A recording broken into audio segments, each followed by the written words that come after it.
I have the Pledge of Allegiance. I pledge allegiance to the flag of the United States of America and to the republic for which it stands, one nation, under God, indivisible, with liberty and justice for all. Okay, now we'll have a roll call. Supervisor Bozzard. Here. I'm here. Treasurer Kowalski. Here. Trustee Woods. Here. Trustee Wright. Here. All present, Mr. Supervisor. Okay. Is there a motion to approve the agenda? I'll second. All right. All those in favor signify by saying aye. Aye. All those opposed, same. Okay, and reports, you got the permits issued. I'll read those. Fire chief. Year to date, we're 452 calls. Last year, we finished at 429 for the year. Wow. So we are ahead of last year on calls. We haven't gotten to the year this year. Okay. Treasurer. The report's in the packet. I'll have to move some money from, we have one CD, about a $250,000 that'll come due the end of this month. So interest rates obviously are coming down. So I haven't researched that yet. Tax bills all went out. They should have went out the Wednesday before December 1. I did make a couple small changes to the bills. I put it actually tells people if they owe summer taxes, it actually gives them an amount. It'll be an amount that'd be correct as of December 1, but it's a reminder that they owe summer taxes, and then there's the deferred payment reminder. And I did include a newsletter with the tax bill that cost us about a little over $100. Okay. Patrol activity. Evening. This month we only had 28 hours in due to some other scheduling and training that I had. We stopped 39 cars, had 2 warrant arrests and 2 revoked or suspended drivers. Also, each day I worked, I contacted I told you before here, but the signage is all screwed up in the construction zone, so I did make some attempts to get them to change it, and they changed it a little bit, but it's still, I guess I probably kind of gave up now. We're not going to be able to get it fixed. We just got to hope for it to be done. So, do we get any complaints in this month at all? That anybody take any calls from the public? We haven't had any traffic complaints for Marshall Township this year called into the sheriff, or this month called into the sheriff either. So. And we did have the traffic sign down. I don't know if you noticed that between 12 and 13. That was at the guy's request, so we put it right in his yard. So, any other requests? Nope. I do have to take off. I've got another assignment here in just a few minutes. So. All right, thank you. Appreciate it. Planning Commission. Okay, a few things. In the packet, there's a Planning Commission meeting schedule for the next year. And January and February is going to be busy months for the Planning Commission. We have 2 meeting dates, January 7th and January 20th, master plan review. And then February 4th will be a master plan open house. So it's on the schedule as far as our master plan is concerned.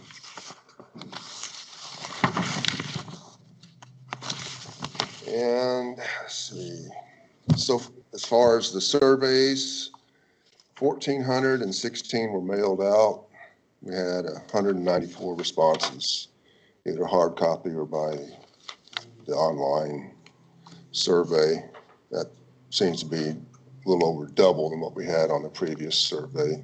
back in 22, I believe it was, 21 or 22. Let's see. PC Chair wanted me to highlight some activities, which is also in the packet. Master plan's been one of the big things.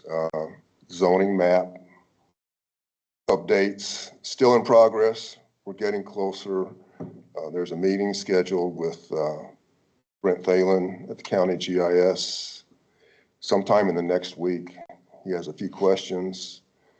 He's really working on some extra things that we requested of him in our meeting with him a couple of months ago on how to color code different things so we can identify them fairly quickly between the city and the township and things like that, plus added to the legend.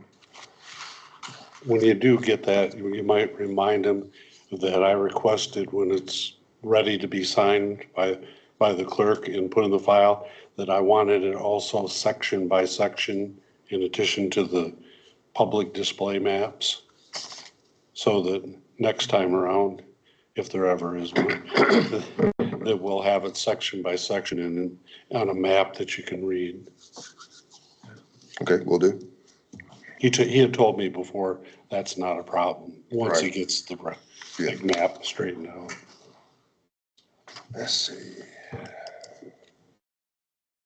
And the PC also had 3 new members as of the first of the year, 25, along with myself as a new liaison ex officio from the board to the PC. So that was 4 of the 7 members of the PC were brand new as of last January. And I will attest, it has been a busy year. So, but we've accomplished quite a bit. And Joanna, the chair, and Dwayne Sly, the vice chair, they have really ramrodded a whole lot for the planning commission and for the township. 26 goals.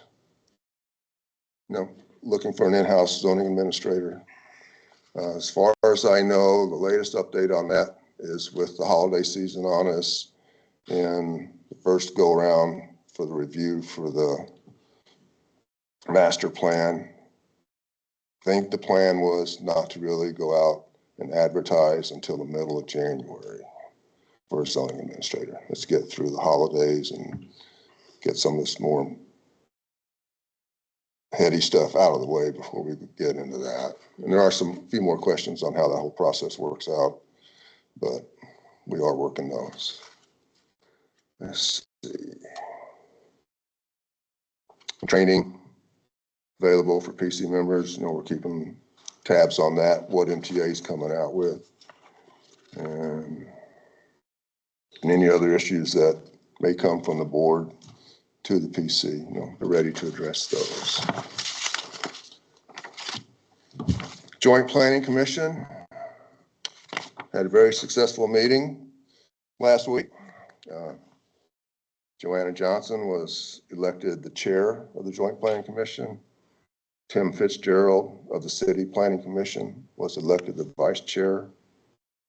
They set a public hearing date for the special land use for the Jimmy John's and Dunkin' Donuts facility that's going in the Kmart Plaza parking lot for the January 26th meeting. And we also approved the site plan for the Millbrook Housing Phase 1. That's going in on Bay Drive or Hughes in South Kalamazoo. And they had a presentation at that meeting. Very professional, very well done, very detailed. And those guys are the developers will be coming to our February Planning Commission meeting, just so the township can see what's going on. Along that lines, the developers have been in touch with the local township residents along Hughes Street there, keeping them abreast. They've had open houses with them and things like that. It didn't get out a whole lot to the whole township, I think, but the ones who have really been affected, They're quite aware, and the developers have gone out of their way to bring them in and let them know what's going on and listen to their concerns and suggestions and things like that. Last, four of the planning commission members, plus Treasurer Kowalski, attended a battery energy storage system presentation at Convis Township. That was last week, right? Right. Yeah. Right. Yeah, that was last week. Interesting presentation. There was the well-deserved community concerns, resident concerns about what's going on. And they were just looking for information. They actually tabled any action, looking to get more information on the questions that they had till their next meeting. And the only other battery energy storage system that they have is in Wisconsin. They've been more into solar and wind. So I think this is their first proposed battery storage system in Michigan. They do have one up and running in Wisconsin. Now, it's just this past summer that it got up and running. And I think they have another one in Arizona, but the closest one is Wisconsin.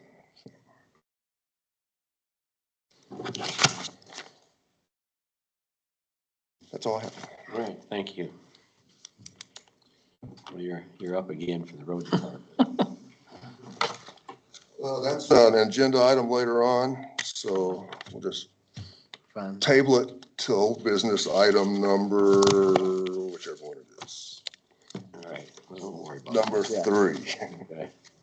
Now the PA 425 subcommittee, right, Kowalski? I guess I'll start and then I'll pass it. We essentially had two meetings with Rob.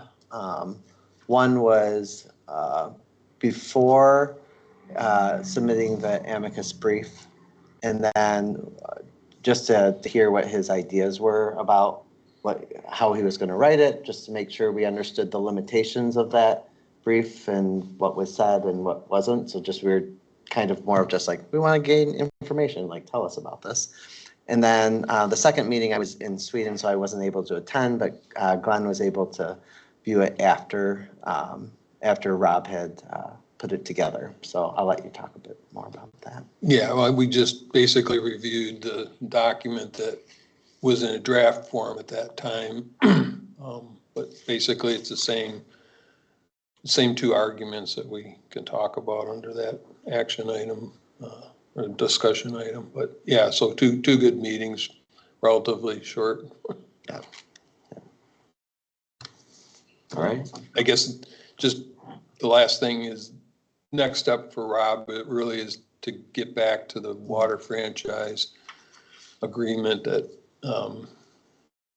we don't have with the city as of yet, so.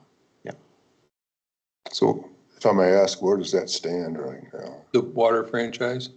The discussions about it. Yeah, so we only had the one discussion, which was with Rob, Wayne and I, and then on the other side was Derek, or their attorney, and So nothing, Richard Lindsay. nothing since that And meeting? Jim Durian. No. Okay. What happened at that meeting, there was kind of a discussion of perspectives and positions, and then Revor gave his word version of his. He said he was gonna, yeah, he said, oh, I'll send it to you by the end of the week. Yeah. We didn't get it at the end of the week. Took like a month. But, Yeah. But, so Rob is kind of working with that to basically kind of, refigure it to Feebly's, the township's position, which I believe the major, if not the only item, is really annexation. Which So- was the language of the original thing that we had sent, or at least what the intent was at the last board. Right. Great, thanks. all right. Budget report. as printed, there are really no substantive changes whatsoever from the previous month. Everything's going pretty well as anticipated after we made those adjustments. If there are any questions, I'll be happy to get them, or if you need any further detail on anything, let me know and we'll get it to you. All right. Move on to communications. It's an email from Lucy Hoffman, the County Assistant Community Development Director, requesting agenda time in January. I think that'd be good. Nobody else has any? Is it, she's just gonna come and talk to us about the Yes. proposed? Yeah, I always appreciate when people come and explain the project to us rather than just say, vote on it, so. Would you like this as a special order of business then for her to present, make the presentation?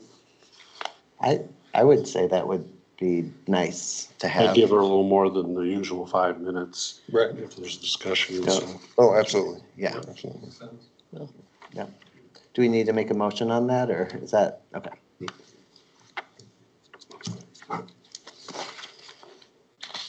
Okay, and then referrals, the Planning Commission 2026 meeting revised schedule. Receive and place it on file, and the Planning Commission 2025 annual report. We'll accept and place that on file. At this time, we'll open it up for public comment on listed agenda items. Diane? Kowalski, Marshall Township. I want to thank the planning commission members that chose to go to that meeting in Canvas. You guys have a lot of meetings on your agenda, and I appreciate their efforts for going, and of course, Glenn as well, but it's good to know what's going on in other communities, especially since that's right across the street from Marshall Township, and we have residents that are concerned. A question I have for the planning commission is, and maybe I should know this, but I don't. When you refer to master plan, what do you mean? That phrase master plan is out there in so many areas, whether it's the agreement we have with the city, if it's what the Joint Planning Commission is supposed to do. Apparently our planning commission creates a master plan. Just curious what that involves. And then the other thing I want to say to the committee is I appreciate the vote at the last meeting for the amicus brief. I really feel, I've read it once it became public record, and I think Rob Thal did a good job in bringing out the 2 points that are important to this community, as well as the city, the residents of the city. I think it will protect everybody in the future, and voices will be heard. So I appreciate that. Thank you.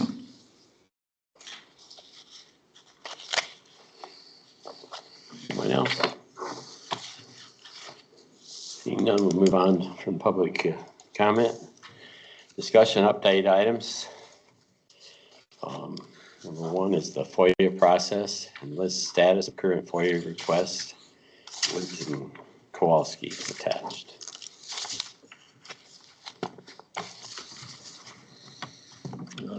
Well, I guess since I'm listed first, I'll go first.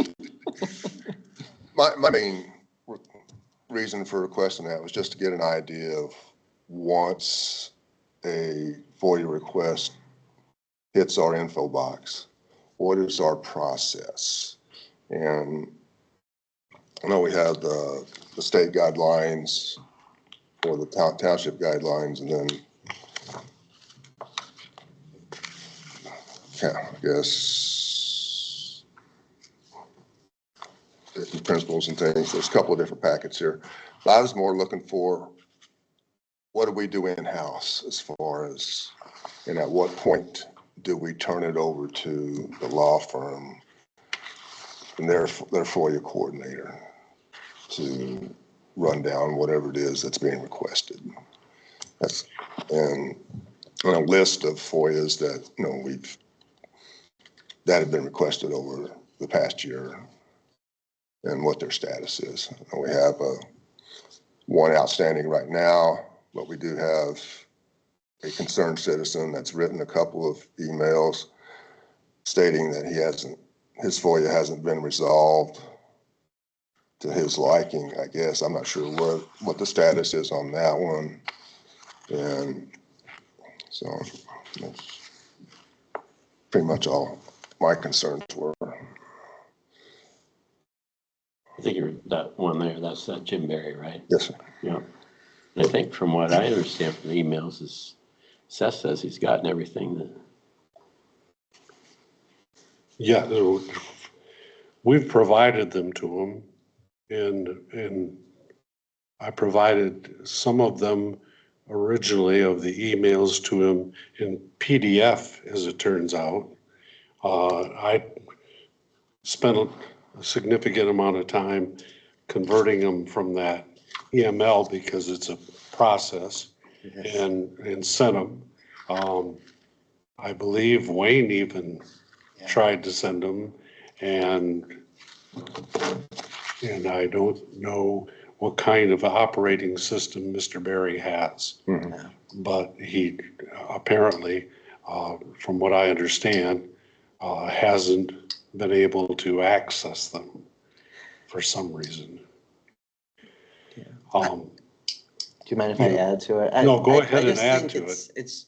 It's strange because I saw an email this week saying he hasn't received or heard anything, which is really strange to me because I had a whole dialogue with him via email, which Jeff, I think you saw those emails as well, where I provided it and he discussed the things that were when I converted those files. So I'm a little confused because he's like, well, this is talking about this. So to me, it's like he's opening those files, but I'm just, I guess I'm just really confused at, they sent the files, we couldn't open them. I asked him to send me the files that he couldn't open. I converted those. I spent time converting those to files that he could open. He talked about the items inside those files, but then he sends another email this last week saying, I haven't heard anything. It's day 67 or something. So I'm also equally confused because I said, let me know if you're still having trouble with other issues. I know you've also been reaching Jeff as well. So yeah, I think it's hard. I want him to have, he's entitled to the information. Right. I want him to get the information, but it's voluminous because it's emails and a lot of it's repetitive, and they'll find confusing because, when somebody forwards an email to somebody else, we now have 2 emails minimum. Right. So there were 102 various documents. When I did some PDF files to him, I did the first 58 in PDF and asked him to confirm that he received, which has never been done, that he was able to open them. But those had to be in a number of email responses to him because of the limit. And I don't know what the limit is on his computer. So hopefully we'll get it resolved. Mhm. I have every expectation that we will. But I guess the thing is, like, the files have been sent, he's struggling to open them. I know from our law firm, they're like, well, he received them, is kind of the words that have been there. But obviously, we're trying to make sure that they're accessible, right. In a way. So that's us kind of trying to go above and beyond and really helping residents that we're, not everyone's great with technology. And so we want to make sure that they have access to that information, just not, oh, we provide it with you, figure it out on your own. So we're trying to. Well, I appreciate the clarification. It's just, we got 2 emails from him, both of them pretty much the same, and just wanted to make sure. Well, it does bring up another thing that has been talked about and nothing's been done, is that we really should have a computer station here in the public area that the public can access it. If, for example, a person wanted to come in and review those electronic files, we try and find them somebody's office that they can use, except it's not supervised and there could be access to other items, which isn't good. My understanding is that there are some municipalities who do have a computer that is set up so that it's public access. I believe BSA, Glenn, help me out, but I think BSA even has a public view mode for like taxes, so that information that is public they could get, but they can't change it. Like give myself a credit for the payment and that sort of thing. And I think that would be good to have, especially as we move more of our records to electronic format. And then there wouldn't have been any problem. Mr. Barry could come in. If he can't get it on his home computer, he could then come in and in a public area where you don't have concerns for any other security, they could, those files could have been put on that computer specifically for him to review. If he wanted a copy, he could ask for a copy of it. I think he would find that he didn't want a lot of the copies, but I don't know that for a fact. And I don't think it would cost all that much to set up a workstation. The way we're headed with putting everything online, that would be a good idea. And I think we have at least one older computer around that we could make available if that was, that was the desire. Do we need a motion for that? Just go ahead, Glenn. I know you're on that. Well, so my question was maybe a broader one, and we have these two documents, which I kind of went through. We have one that's called Public Summary of FOIA Procedures and Guidelines, and I assume this document is kind of the abridged version for the public to have an idea of how to put in their FOIA and what to expect. And then there's a larger document, which is the Freedom of Information Act Procedures and Guidelines. It seemed like a lot of this, to some degree, was kind of paralleled to statute. I did see some differences. And so my question would be, so when I looked through these, for example, we talk about a threshold of $50. I know the township's been, from personal experience, I know the township has been very good about waiving that threshold, I think. But then there's kind of this cost estimate element, which could be important, especially if it's a large request, especially if it goes to our legal firm and then possibly to the IT group for a search.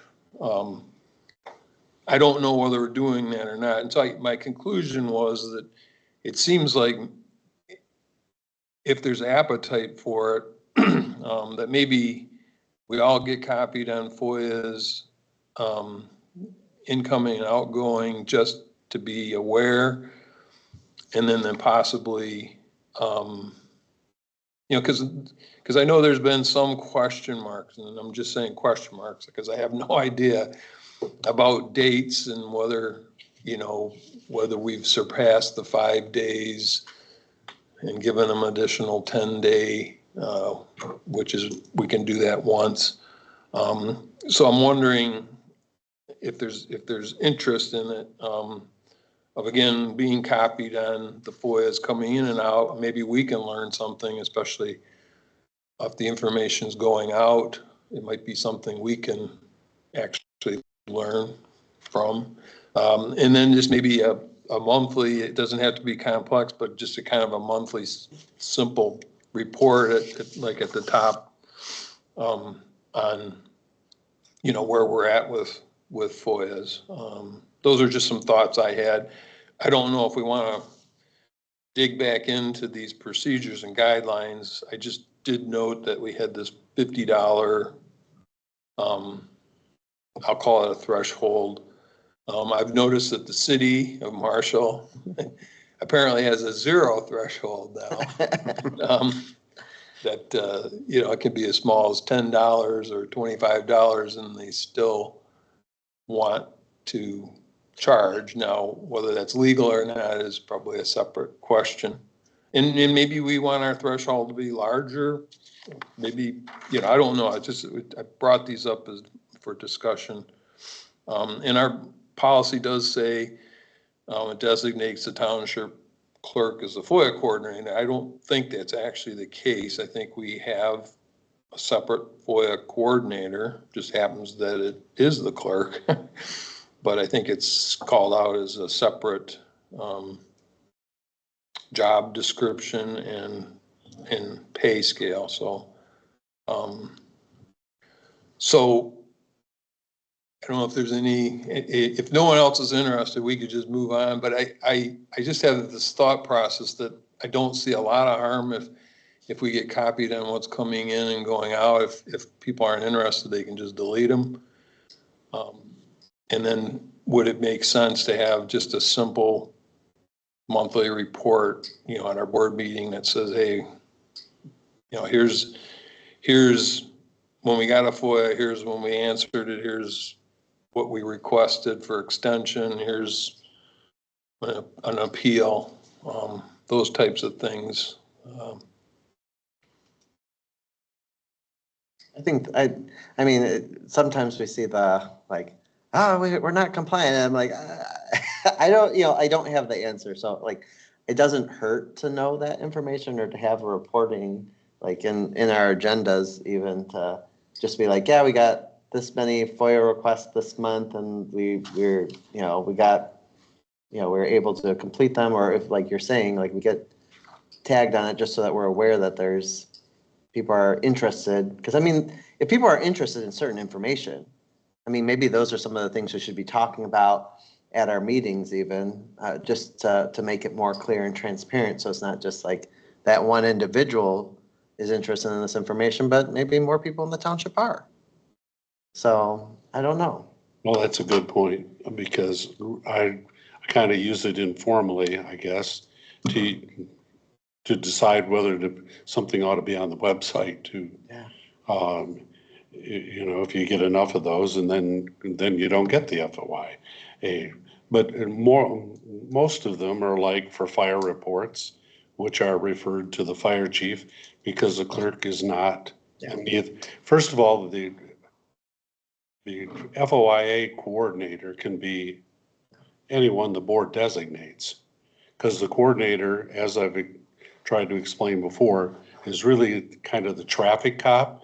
The FOIA coordinator is not the custodian of records, and the coordinator can't go pawing in records that are not otherwise under the coordinator's, you know, control or jurisdiction by law. For example, fire reports and records of the fire department are under the fire chiefs by our township ordinance.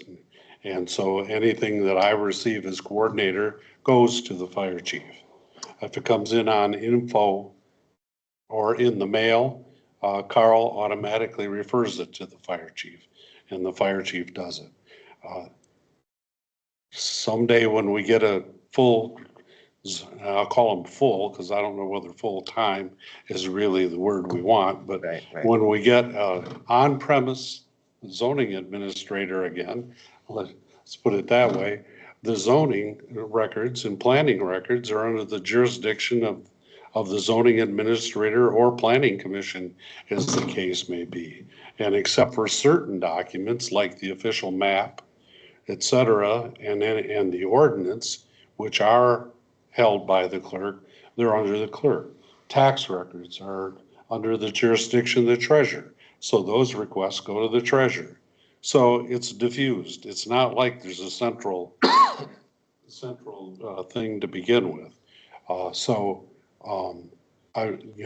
don't have a problem with putting together a monthly report. I see that as an extension of a log, and I have several examples from other townships and from the city of Marshall and others, logs that can be very complex, in which case I would humbly state that it would, you'd almost have a full-time person to maintain a log. The log, I think that the board members are talking about, I think is a very relatively simple, straightforward one, that could be easily done. And I do think that those procedures, and our policy were written years ago and have not been updated. They need to be updated. The $50, it almost takes $50 to get a cost estimate, just to make a cost estimate. So I think it should be done. And I think you can differentiate.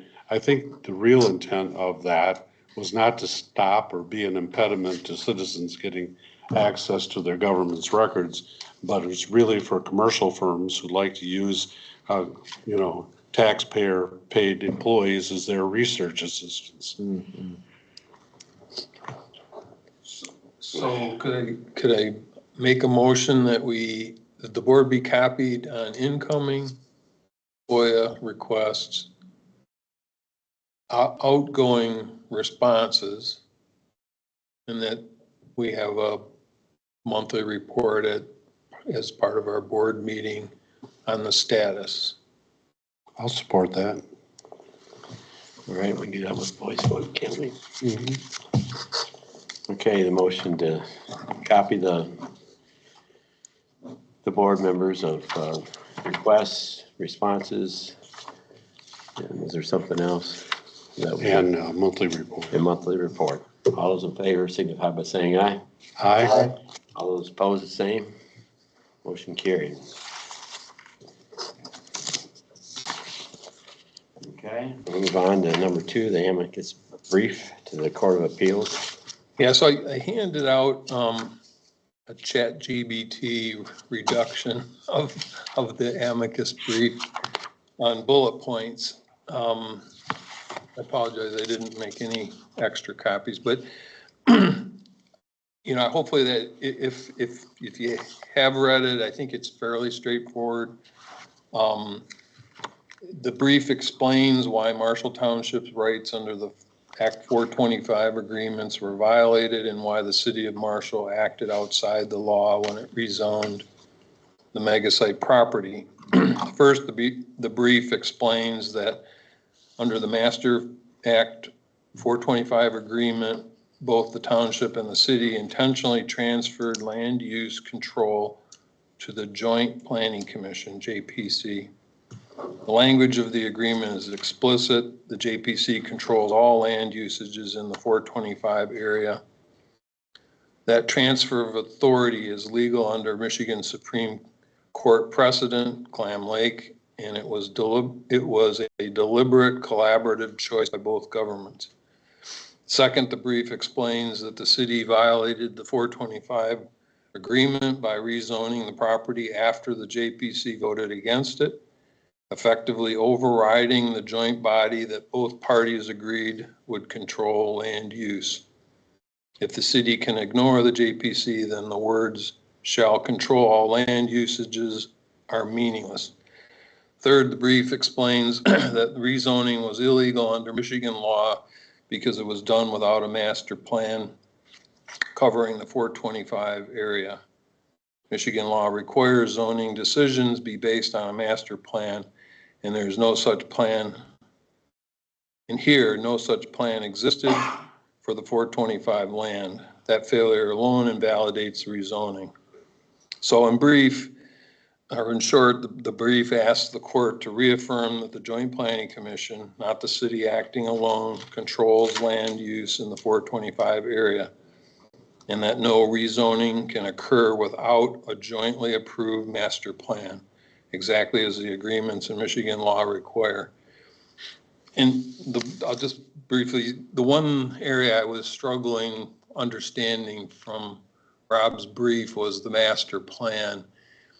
And the best I can explain it is the way he explained it to me was that Marshall Township has a master plan and it has a future land use map. The city of Marshall has a master plan and it has also a future land use map. However, neither of those are binding on a 425 property. And so what Rob was very clear on is that the Joint Planning Commission, really one of their, if you look at the transfers, they don't talk about what the land is going to be used for. They just talk about the transfer. So one of the first roles of the Joint Planning Commission is to develop a master plan for that subset and specifically determine what they think jointly the best use of that land is. And it may take inputs from both master plans, but they're not bound by it. And so really that is the first action of the Joint Planning Commission that we have with the city, is to develop a master plan. It doesn't have to be an exotic document. It basically speaks to what the Joint Planning Commission, we have to remember it's 3 and 3, right? And as we know, if it's 3 and 3, it isn't always easy to get to an agreement, but that's the whole idea, is that the city and the township would agree, and that is the body that would do it. So Yeah. I think the interesting thing Rob said was that it's not really about picking and choosing what parts of the master agreement. You know, I think we've seen over the years where it's like, oh, I'm going to pick this part of the master agreement and emphasize this as to justify the actions. He was saying we need to look at it and say, what actions satisfy all the aspects of the language within that master agreement that make them all come together? And that's the conclusion that he came to, is he said, the way that this makes sense, where all the language that's written, because, you know, they're like, well, you can't legislate, have legislate away, certain bodies' rights. He's like, no, but they still have to follow what the land use is stated based off of the special committee, the Joint Planning Commission. So he was looking for saying, like, how do I look at this and say, like, what, this language is in here for a reason. This is what was in the agreement. What is a way that satisfies the entirety of that document, rather than kind of picking and choosing, so that it's not just the city that benefits, or it's just the township that benefits, but jointly, if we're really seeking to doing this together, that it's really having both voices at that table, which I think it made a lot of sense when he said that. I'm like, I see that. Yeah. Well, it'll be interesting to hear what the Court of Appeals thinks. Yeah, for sure. They'll be the important ones initially. And I think, overall, it's looking at everything in a whole new light than what's been going on since 2006 that nobody's ever really thought of before. So it's bringing new ideas, and maybe that's the right way to go. We don't know. We'll have to wait for the Court of Appeals and then see what goes from there. But everything's in a new and different light. Right. I think, like I said, I think, there's a lot that can go on in what's said, but I appreciated that he was looking at it from a perspective of, like, how do we make the most of this language come together and make sense. And I thought he wrote a good brief.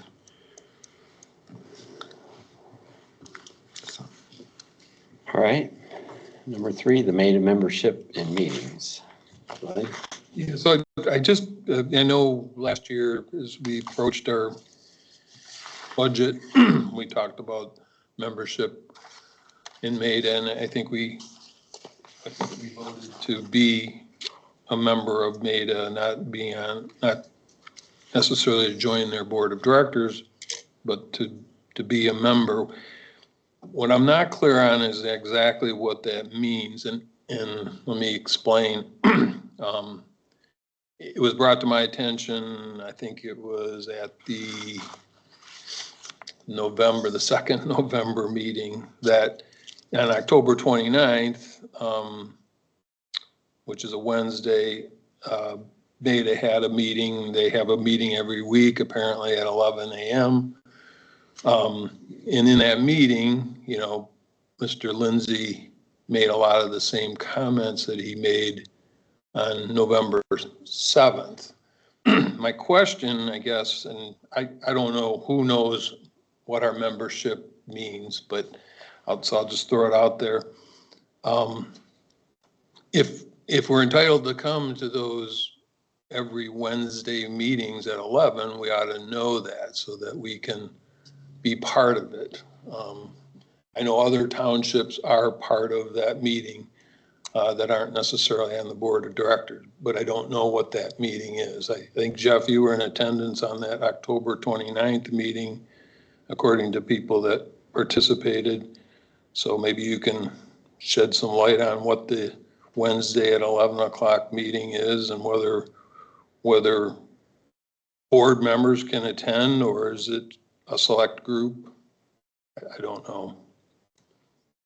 Yeah, my understanding is I'm there as a representative of the supervisor, the township supervisor of Marshall Township originally, and then I think Emmett, because I don't really know who controls that.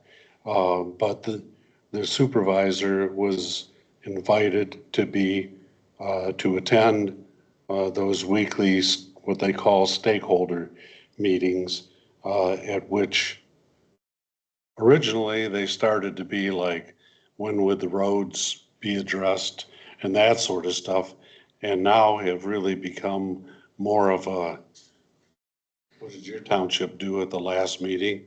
In the case of Emmett and us, what did the city council do? Are there any issues that need to be brought to the attention of MDOT or others that also attend?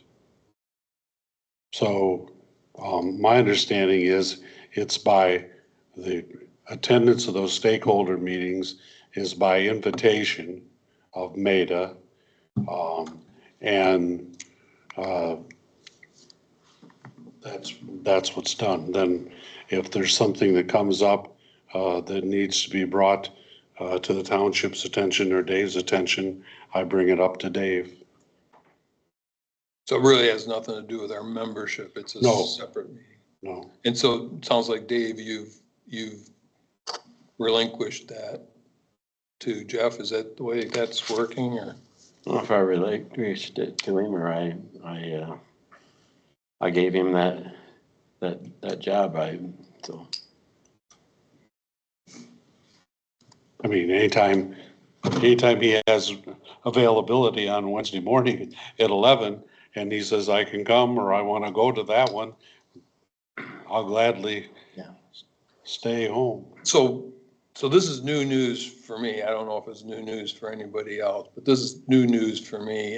And all I could say is, I think if there's something substantial, so if I take the October 29th meeting and Lindsay says a lot of the things that he said on November 7th, it would have been really good to maybe have that summary ahead of time, since he made some false statements at that November 7th meeting. So I don't know, is there any reason why we can't have some feedback from what MADA is talking about every Wednesday at 11? Well, it's not usually MEDA that's talking a lot. It's other departments. It's like the state or the highway department, MDOT, or, an update on those various aspects of it, or Ford announcing that it's going to give some money to somebody, to some local organization. I mean, it's those types of discussions. And so, personally, I would not relay I am not, I don't view my role, and if that's the role that's expected, I'm not going to do it anymore with regard to relating what somebody else said, because then you form, it's fraught with a lot of dangers of doing that. No more than I would say at that meeting what anybody else said at this board meeting or outside of the board meeting. That's not the purpose of the group as I see it, and Go ahead. just No, wouldn't no, do you go. that. You go. I talk too much. So mainly it's just, no decisions are being made. It's just It's more Interest- updates. Yeah. interest for community updates Yep. in For specific example, areas for that particular meeting. I reported to him when even though I did not favor of it, I did report that the board voted to file for intervention or amicus brief, because I thought that was, but we did a lot of things at that board meeting, and I didn't mention a lot of those because they weren't pertaining to to the particular project. So what's the value to this board of us attending that meeting then? If we're not gonna get any feedback, what is the value of us attending that meeting? Well, I guess if something really was coming up, if somebody was there and found out about it that we needed to know about, because there's a lot of stuff, because yes, I was on the MEDA thing there, and, I kind of got, we talked about the streetlights and the benches in Marshall, and that's pretty much the kinds of things. And then COVID came and a lot of stuff happened, and I decided that I wasn't going to be able to do that anymore, and that's when Bob took it over. But having somebody like this, if something important came up, Jeff would certainly relay it back to us. So if there's something we need to know about. Yeah. I guess the question is like, how often does that happen? In the sense of like, I'm just curious, like, are we giving out, it sounds like, are we doing work for MEDA in the sense of like providing more information for them? Or are we gaining a lot of good information as well? Because I want to make sure it's beneficial to our board and we're not just, in this case with and I know with the amicus brief and the intervention, they are opposing counsel in some aspects, so like, they have the right to this information too. They have the right to sit down at this meeting and come here as well. And I totally support Jim Durian coming and talking with us at these meetings. I'll put that on the record, on the recording, but it's one of those things that, I want to make sure we're relaying enough of it to the rest of the board. If there is something would be helpful, even if it's MDOT or, a neighboring township that has something going on, I think that could be useful, but. Yeah, I mean, I can see many topics that could be useful to have a broader knowledge of, so, but it doesn't sound like Clerk Albaugh wants to do that, so I guess the question is, do we want it as a board or not? And if we want it as a board and he doesn't want to attend, then I guess he doesn't attend. I didn't say I didn't attend. I just said. You said that you didn't if want that to. was, no, you don't. Okay, let him talk. Well, Jeff was or why don't you go ahead and finish up yours, and then Jeff will do his, so. Right, so I mean, I as I said, I just don't, what I heard is if we want a report from that meeting, that you're not interested in doing that. That's what I heard.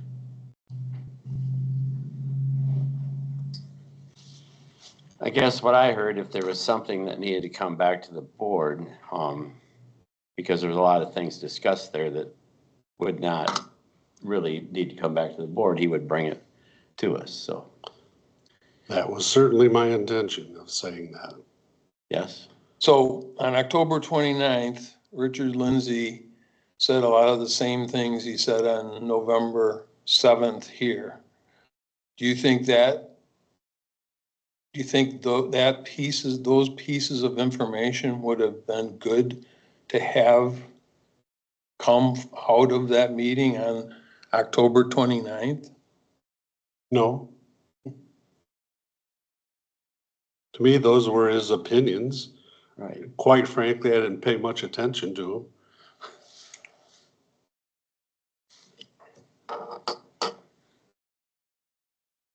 I think given that particular incident, if Jeff would have taken notes, they would have been presented at the same time, at the same meeting that Lindsay did get up at the podium and state those things. So it would just be getting double at that point in time on that particular instance. The one thing what I would have learned is that there was a Wednesday meeting every Wednesday at 11 o'clock, which I had to find out from another township who attends and who explained what happened on that date. So I don't need to talk about it. If you guys don't Well, want to, you don't I want to mean, do anything, that's There, fine. there is, I mean, a question, and I don't think it's this body question, but it is a question of that board, the Meta board in general, is if that board is meant to be for that type of business, I don't know, I mean, I can talk to Jim about it, because I've emailed him back and forth on other issues, but if it's to be noticing information, then that's what needs to be happening. Opinions and other things, you're allowed to have them, but that is not the forum for that type of a meeting. And I feel like that's, when we have other townships coming up to us saying that this is what's being said at this meeting, that seems like it's an inappropriate use of time for a meeting that's supposed to be about disseminating information. So to me, it sounds like more of a violation of what the intention of that meeting is. And probably, probably put you in an awkward position, Jeff, in some aspects of like, here, someone's droning on about something that's not actually giving real information about something. But I also agree, Glenn, like it is helpful to know if this is what people's thoughts are. But I do think that, I don't know. It just seems to me, and this would be the last thing I'm going to say about it, is at the end of the day, it just seems to me if we're going to a weekly meeting and we haven't heard one piece of information in the last 12 months come out of that meeting, that there probably isn't a lot of value to us attending the meeting. But I guess that's all I'm going to say.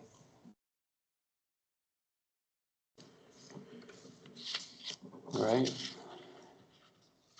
Move on to number 4, zoning administrator committee and postings.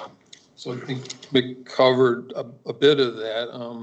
This is my understanding, just so I make sure I'm not wrong. Our committee is you, Dave, Joanna, the chair, and the vice chair, which is Dwayne. Is that correct? I didn't know I was on the committee, but Well, that was the proposal that was approved, so. okay. Was that the last meeting? Yeah. Okay. Here. And then I think to Mick's point, it sounded like the general consensus was try to maybe contain it within a January timeframe. So you post it, you get responses, you go through it, and maybe try to wrap it up in a January timeframe, at least for the first go around, if you get any resumes. Yeah, not to initially advertise in the middle of January, instead of doing it now to the holiday season Right. in the first part of the month. Wait Right. till everything's It caught. might be February before we. Sure, yeah. Well, what I saw in Joanna's material was January was kind of the target date, because the reality is these are dynamic, right? So if people are looking for positions and you're looking for positions, we had a situation like this where the guy applied and we didn't respond and he went and got another job. So you have to follow up. If somebody applies, you have to follow up. So I think what I understood her to say is that, let's go out, advertise. There's probably going to be some response, hopefully. There's some questions about how to handle those responses, on a dynamic basis. And then the committee sits down and goes through the resumes to find those that they're interested in interviewing, and then the interview and see if anything comes of it.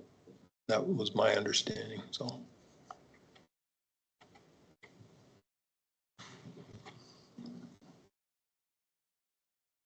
So that's all I had. Okay. Escrow account project status. So I was just looking for an update there, I guess, and maybe a completion date. I provided the information, as I mentioned last month, to Carl. I know that he's been busy in addition to his regular duties. He's been busy putting those questionnaire answers into the computer system, which I think were mostly done. Nick, if I recall right, maybe he had 10 left. Yeah. Yeah. When I came in earlier today to pick up my packet, Yeah. he was ginning up the information for this topic, Okay. and he was writing it on something. I thought he had it out there on the desk. Yeah. But if I remember correctly, he's only gotten one reply back for escrow, and that was from Aaron with Fire Station 1. Everything's zeroed on that because everything's been done. The other two, he initiated contact. Somebody moved it to somebody else. That person has not gotten back in touch with him. And then the other person, initial contact, these are all in November, early to mid-November, and no contact from that one either. So. Well, last week he did say that that they were on the consumer's one, which should be complete. They were transferring him from division to division. Yeah, and just no replies back from whoever they Right. forwarded on to. NextEra didn't seem to want to respond to him. Right. Right. So one's done, two's still outstanding to get information back on, Right. as I understand it, so. And those were the only three, I wouldn't even call them active, but those were the three most recent accounts that we could find in the former zoning administrator's records. Right. It sounds like the NextEra Serial City one could become important, as I understand it, right? Because there's questions about screening and questions about the site, I guess I'll say, that may or may not be paid out of an escrow account. And then the only other one I remember was, I think Dwayne had found that the gravel pit was supposed to have an escrow account, and it was supposed to be increased as they increased the size of the gravel pit. And that was the extent of the information that. That was a while back also. Right, but we still, as far as I know, that gravel pit still exists. I don't know how active it is. I know the one in Convis is active, but. So are we just, where are we at with that? Do we have a target date, or what is the plan? Well, I think until you have a zoning administrator that's doing that duty, you know, he or she will have information provided to them that Carl's assembled, and there's a policy that was adopted with regard to the escrows and the ordinance provisions with that regard, and it'll be up to the next zoning administrator or the current zoning administrator, if their contract is amended, to provide for it, to see that they're followed, that the policy and the ordinance is followed. Zoning administrator's responsibility. Right, but this was a board motion, right? This was a very specific board motion.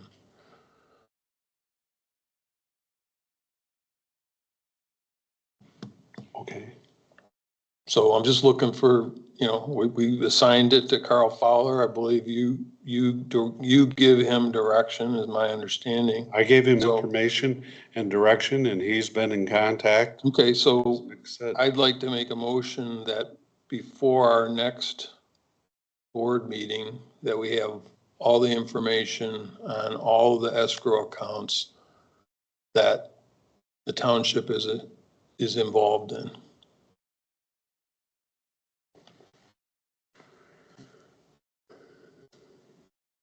So what kind of information you just want to know?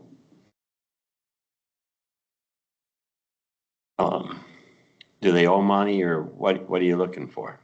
Just- Well, I think the escrow account in totality, what's it for? What's its scope? Is there any money in it? Who holds the money? Okay. How do we charge against it? What's relevant to charge against it?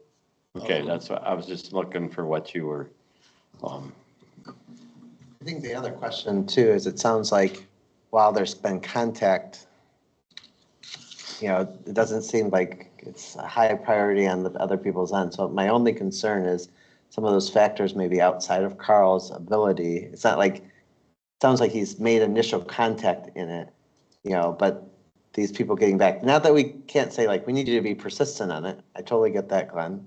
But like, if it's me waiting for someone else to drop something into my lap, that's a hard, you know what I'm saying? Like, I don't know how to. yeah, I mean, Carl can contact him, but he can't go much further than that.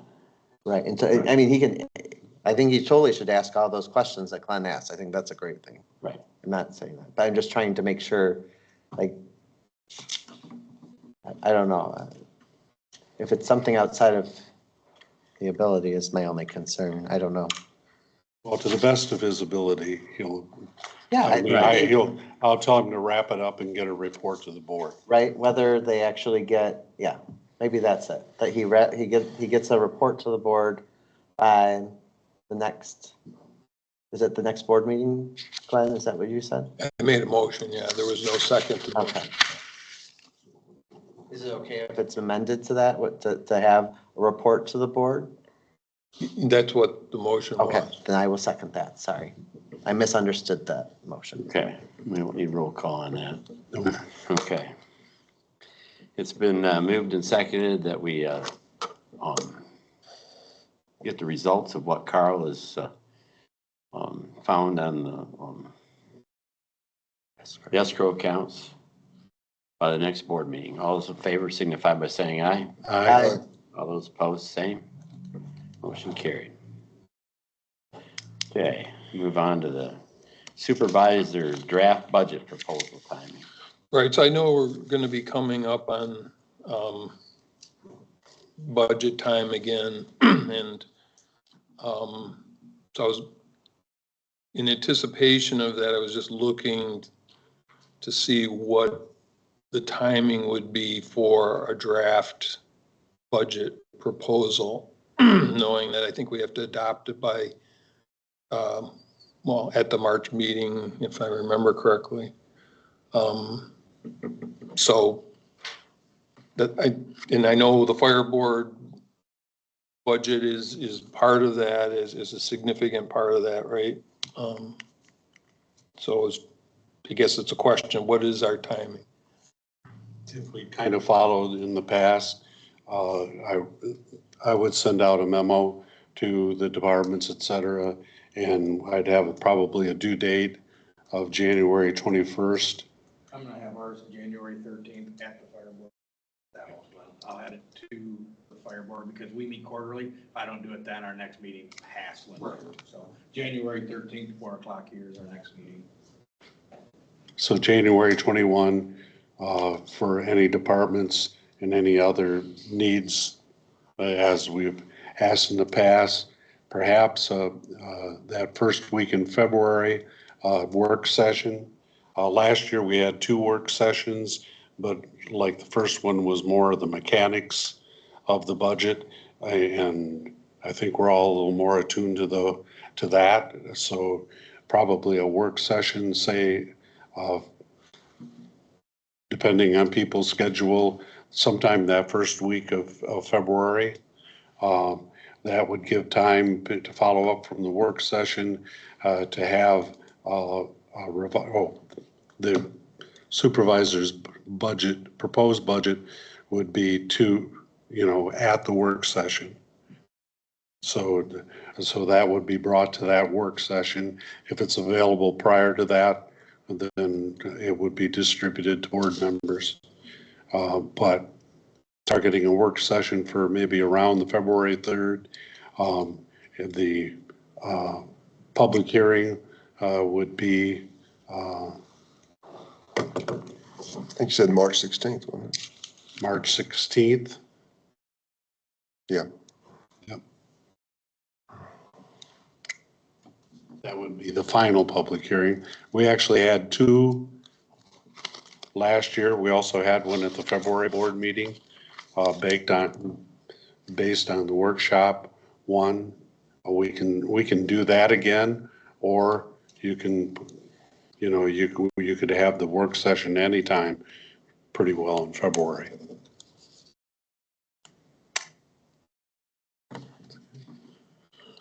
Sounds good. Okay. Status of the JPC communications, Kowalski. I think Mick covered that. When I wrote this up, I think there was still a little bit of question marks about what was happening in terms of the JPC, but I think a portion of it at least has resolved itself, meaning they now have a chair and they're moving forward with the developers.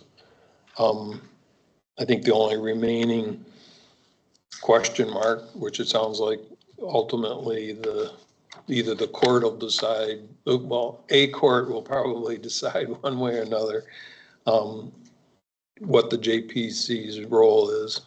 So I think we're pretty much done with that one. The only thing I'll ask, I just wanted to ask a clarifying question on what you presented. So like with the Dunkin' Donuts and Jimmy John's thing, they're gonna, or I forget which one it was, but you said something that they're gonna come and talk to. That was the Millbrook housing. The Millbrook housing. Developers. So they're gonna come to our planning commission? Yes. Okay. I didn't know if it was just the joint planning commission. I was getting tangled up of, were they presenting to them or presenting? Well, that's nice. The planning commission. Yeah.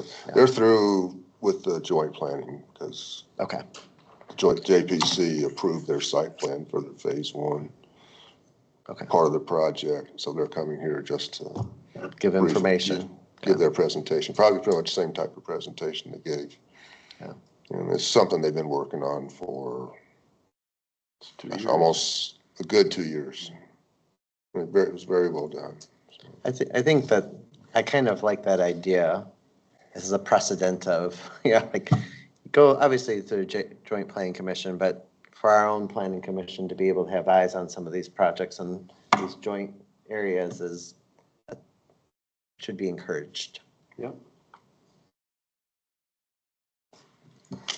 Okay, status of the search for prior resolution regarding the JPC and authority under the 425 agreements. Right, so I think this surfaced at our last meeting. I think the inference was made by Mr. Lindsay that there was a resolution that some past board had made saying that the JPC was advisory only. I have no idea if such a thing exists, but I think the call was, if we have one, can we find it? So it would have been a township resolution Correct. and a Right. city resolution, both, or? I'm sorry. And a city resolution to go along with that? No, he referenced, I'm just going by what he said. Okay. He referenced a board resolution.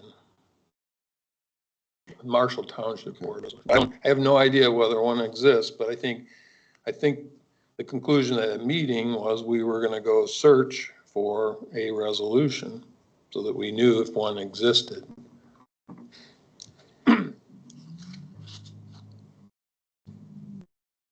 I've looked in index, the stuff that we have back to 2015 so far, and I got others back from, so I've got 2007 through 2014 to do yet, to look through. But nothing in that first bit.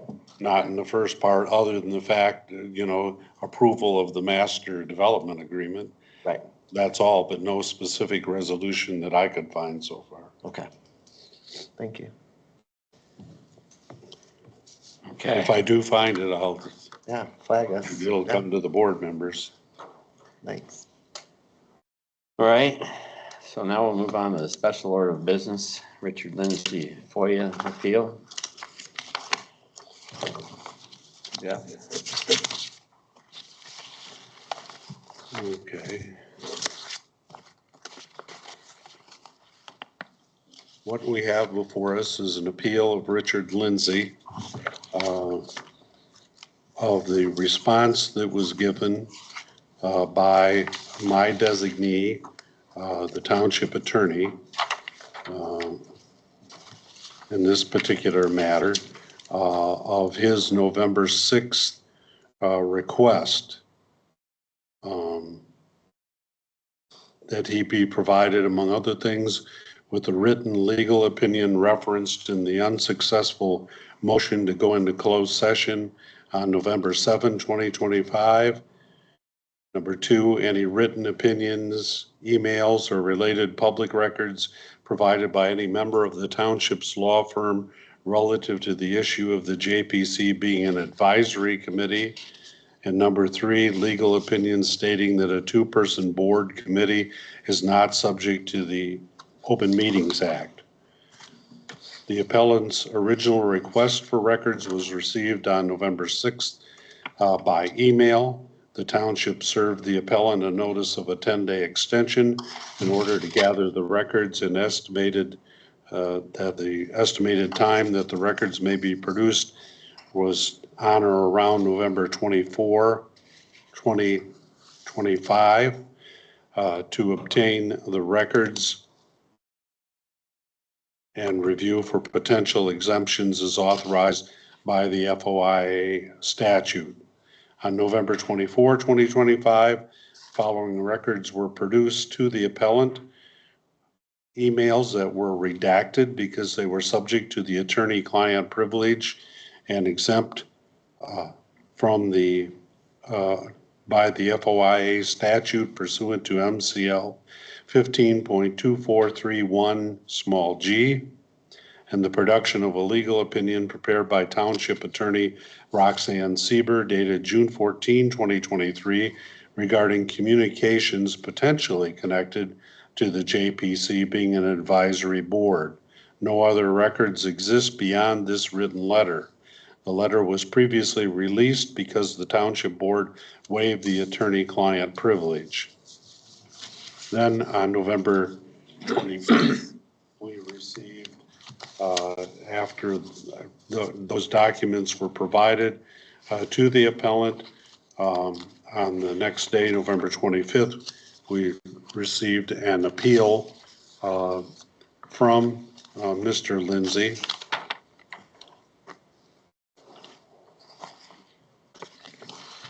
Specifically, in the written appeal, he requests legal opinions stating that a two-person board committee is not subject to the Open Meetings Act.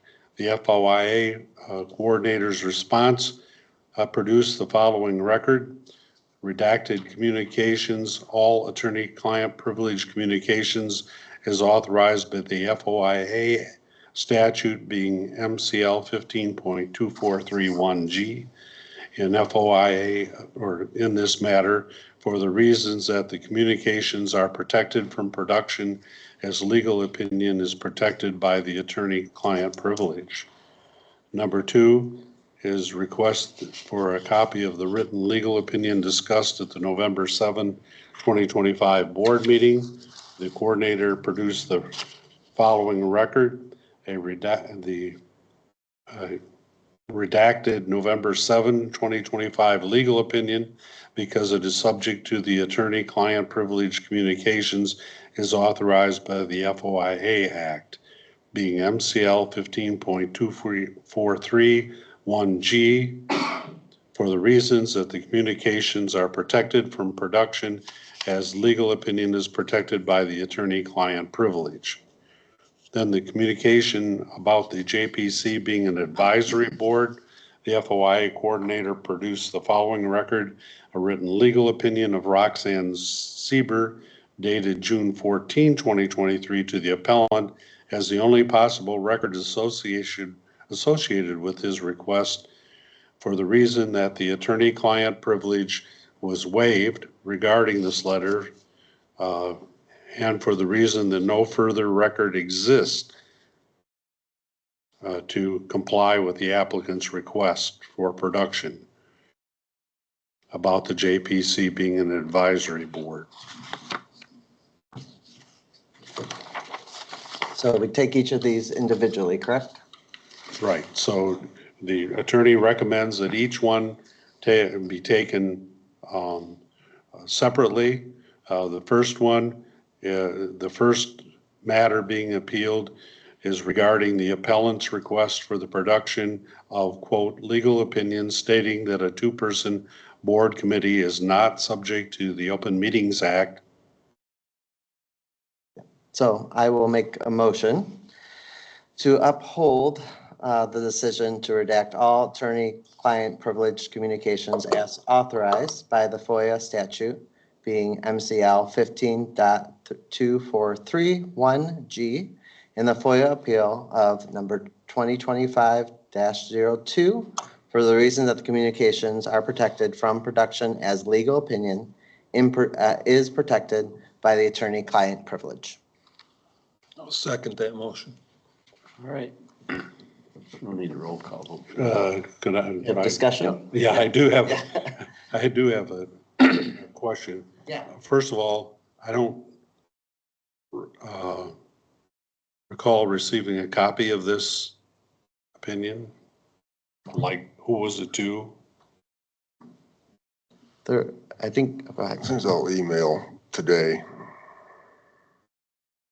Because I don't have a hard copy yet. I don't have the hard copy in front of me. And I did refer, I went back which isn't very easy to do, and looked at the November 24th response that we gave to Mr. Lindsay, and it did reference this, Yes. but it was in the opinion, it was annotated. I can describe it. It was an attachment to an email, and there was like this is what was said, and here's what the law firm said, had like these paragraphs underneath it, you know. okay. And one of them, it was the very last one in that subset of things where, well, this is I think what you just So hear. what you're telling me is that I don't have. that it's part of a larger document. It is part of a larger document that has other opinions in it. If this were and I'm just for my information, that if this opinion as to a two-member committee being subject to the Open Meetings Act was a separate opinion, separate and distinct document, would we have a problem in providing that to anyone? It is a good question. I was wrestling with this today a bit, and so I'll just tell you my personal thoughts on it. You know, I think, I think there's this balance of we want transparency, right? And we make actions based off of information that we get. But attorney-client privilege has been there for ages, and there's a reason why we have attorney-client privileges. For example, the township isn't involved in other lawsuits that we all on this board are aware about. If the person that we are in lawsuits with in those cases came and asked for the legal opinion based off of those actions against our township that they have grievances on, would we provide those same written opinions to those people? Because Mr. Lindsay essentially, started the action to try to put some roadblocks to make us to say that we are out of compliance when we were not out of compliance. But he was looking for a way to start a legal proceeding against the township to start a litigation. And so my question is, if we set the precedent that anyone that has a grievance, then we're literally opening ourselves to no, or limiting our law firm in being able to tell us, being open in their dialogue about these are the strengths and the limitations of the arguments when they come to providing a legal opinion.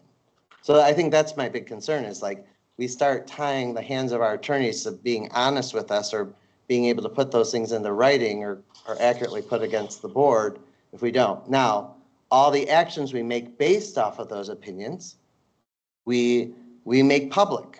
We say, this is what our clients said, our attorneys came out and said, and we make actions that are in light of the community and these saying to be transparent.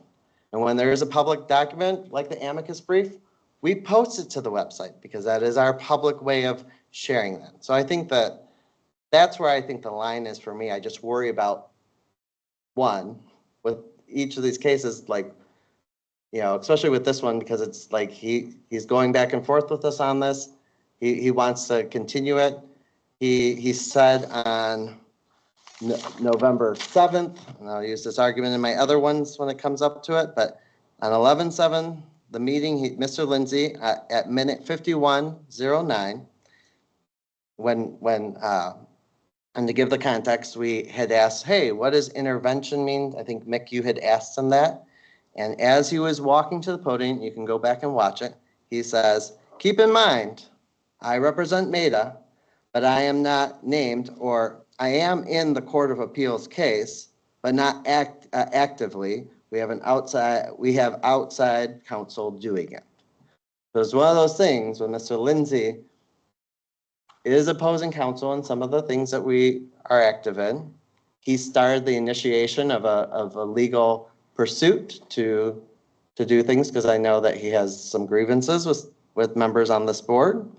So that's just where I stand on that. I think we open up the door of anyone that has a legal qualm with our thing. If we give it to Mr. Lindsay, then we need to give it to, I'm not going to name those names, but we know who those other people are that we are in active cases that could be more harmful, in being what the strengths and the weaknesses of our argument. So that's just my 2 cents. Does that answer your question? Yeah, I mean, if the communication involved were to be a straight township attorney's opinion as to whether 2-member committees were subject to the Open Meetings Act, and he gave his answer and reasoning, I guess my opinion would be there's no harm in waiving privilege on that. Might not even be privileged when he were to give it. But if it's part of an overall other document and part of an overall other question, and it's, say, being cherry picked out of there, then I agree.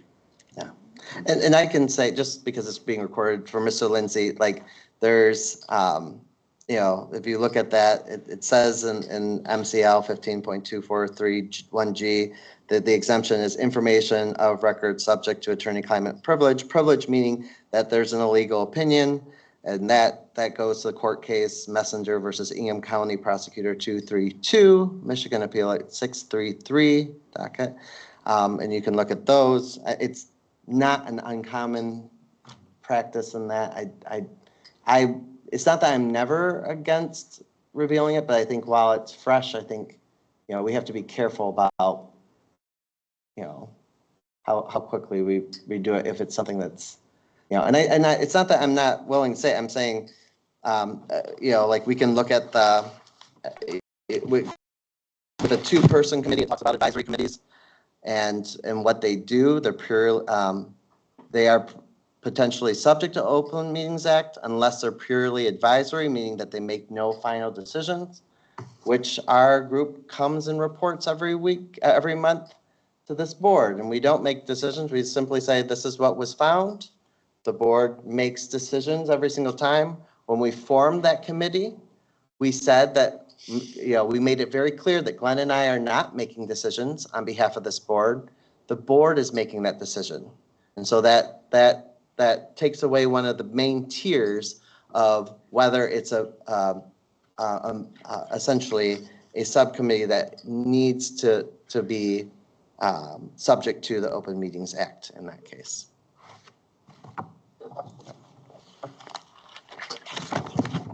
Okay. Do a roll call vote. Okay. Trustee Woods, Yes. trustee Wright, Yes. supervisor Bazir, Yes. yes, treasurer Kowalski. Yes.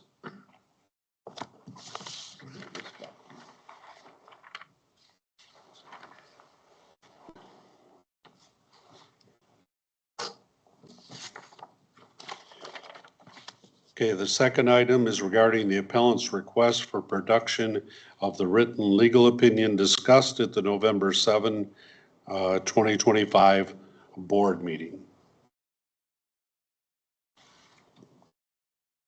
That's the, yeah. So I will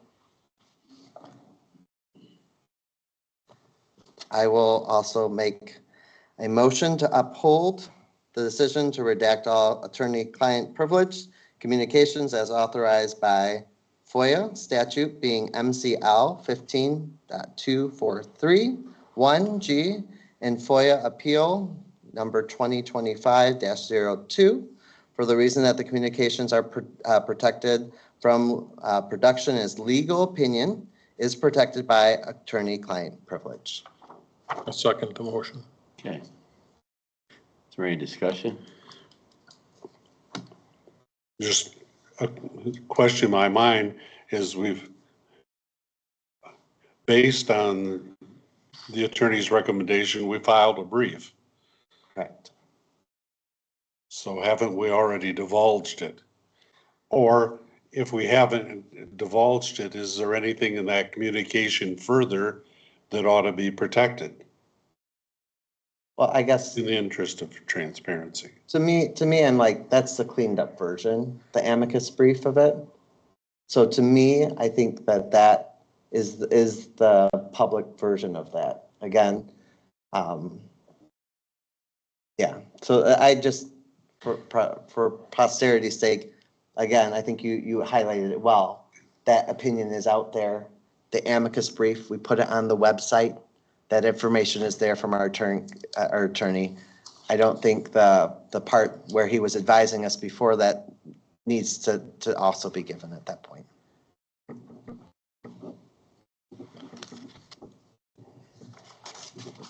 All right. Ready for a roll call? Yeah. Okay. Trustee Wright, Yes. supervisor Bazir, Yes. I'll vote yes. Treasurer Kowalski, Yes. trustee Woods, Yes. 5 yes.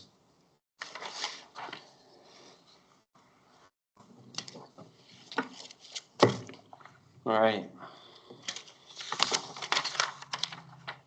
Gonna move Okay, on. there's number 3. 3 Last one. regarding this is in regard to the appellant's request for production of communications about the JPC being an advisory board.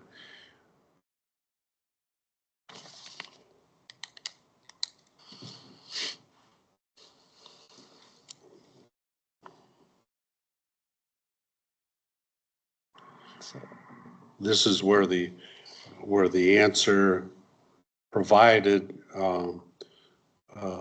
Attorney Sieber's opinion of June 14th, 2023, that was actually confidentiality was waived after, I might note, after discussion with the attorney, but it had to do really with a different subject. But did mention the GPC, the then trustee of the board that the question was about was a member of the JPC, so JPC came up on the search. So it really didn't have anything to do with the JPC as an advisory board,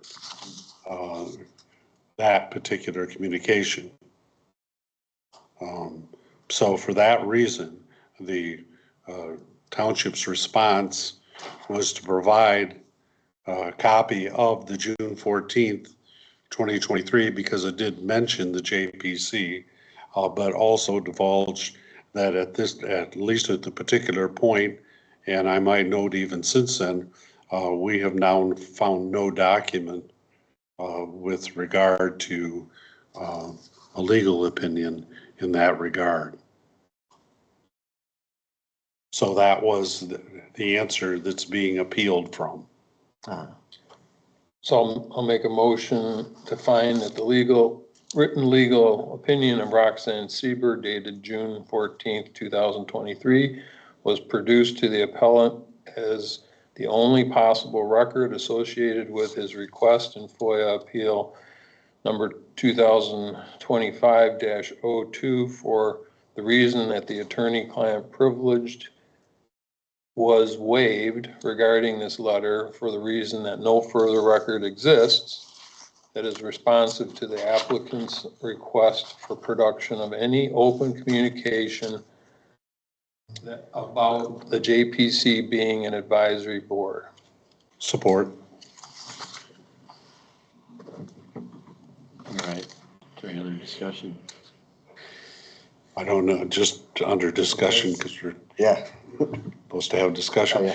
Is it's kind of hard to produce a document you don't have, or you cannot locate. Like I said, I'm researching it for the board as well. I'm going back to 2015, and if I find anything in reviewing the rest of the records from 2007 to 14, it'll be provided to the board, but also it'll be provided as our continuing obligation under FOIA. Unless it's an attorney privileged Yeah, then we can discuss that. communication, then it'll come just to the board and the board will make a decision. Well, at that point, wouldn't it just get, parts of it would be redacted? Is that correct? Is that how that works? Yeah, parts of it or all of it. Oh, I think that was maybe the question on another one of them. Okay. Was that the document was provided, but it was all redacted. In this case, there was no redaction, I don't think.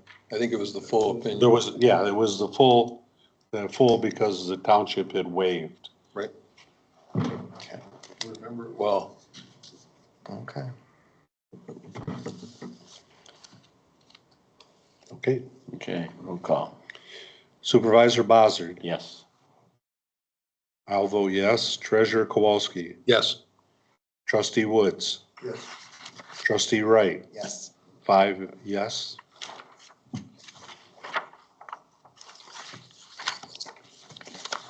Okay, that's it. That's it on that. Okay. Okay, at this time, do I have a motion to approve the agenda items? And if you'd like to take anything out to vote separately on. I'll make a motion, but the only thing I was wondering, should I remove number 7 just because I shouldn't vote on that?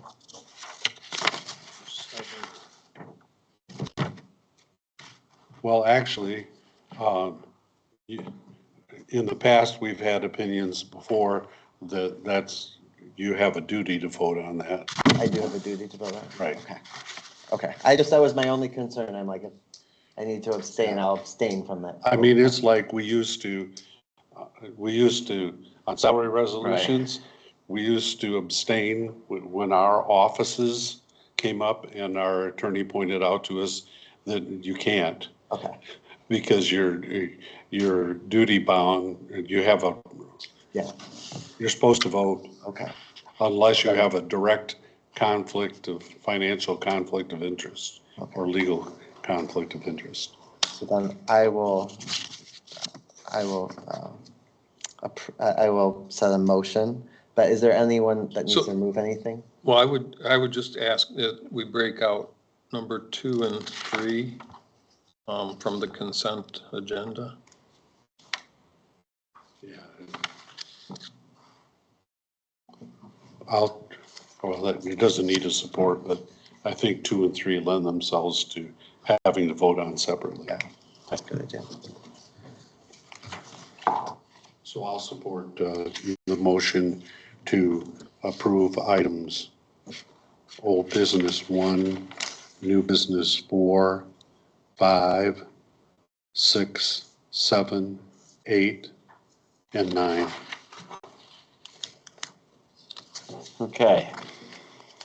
In the old business, minutes of the 11/17/25 regular board meeting. And there's a proposed addition submitted by Treasurer Kowalski. Once again, that would be included. Okay. I just have a question about that. So we typically have our proposed meeting minutes. Would these meeting minutes, what I sent you was the Word document with the tracking. Would they be, I guess, posted as approved as one document rather than the way it's been put in the packet? In other words, one continuous meeting minutes as I sent it back to you rather than breaking it out separately. My understanding of the statute is any changes that the board makes to the draft minutes, I have to cross out the original language if that's applicable. In this case, it's not. There's nothing being proposed to be stricken, but I have to handwrite the additions. Right, so Then I will put approve, up there, I would put the date in sign for approved with the corrections.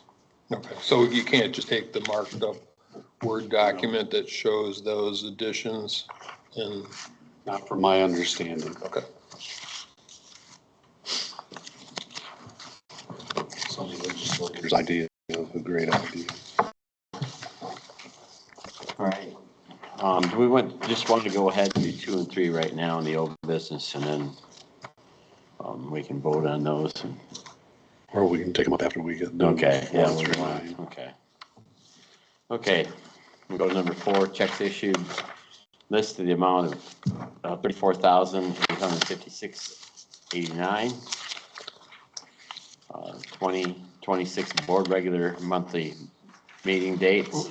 So when are we gonna discuss these? After you read them all? You read them. As we're going along. Yeah, So go did you along. want to discuss something? Well, yeah, just quickly on the checks, I guess, or bills. I guess in our case, they're one and the same, right? Because we're approving bills after the checks have gone out. So I just had a question for Venture Technologies. We had a PC-Matic renewal, 10 endpoint suite and 1 server license. Do we know what that is? It all has to do with security. It's all got to do with system security. Greg can give you a better answer. Okay. He handles that and The- bills us. The water bill from the city, it's kind of a convoluted water bill, and I think my memory is that you sent them a note saying that Maida was gonna pay for a certain period of time. But am I to understand that we are paying over $500 for the water meter alone to the city of Marshall? Is that the way I'm reading this? Well, that water bill, which was attached as documentation to the check that was given to you, has 2 charges on it. Usage and Readiness to Serve, I think it's called. Yeah. And it's a monthly Readiness to Serve. Well, it says water, there's two, one water usage and one water service charge. That's all on the same, Is that what you're talking about? yes, it's all on the So same. we're paying $501.90 a month for the meter? I don't know that that's what, I hesitate to say that, but that's our monthly water bill, which is made up of those two charges. What the Readiness to Serve charge is, they have to clarify with the city. I don't know that it's for the meter. I think it's for more than that, but not having ever paid a city water bill, except now through the township, I don't know what it is.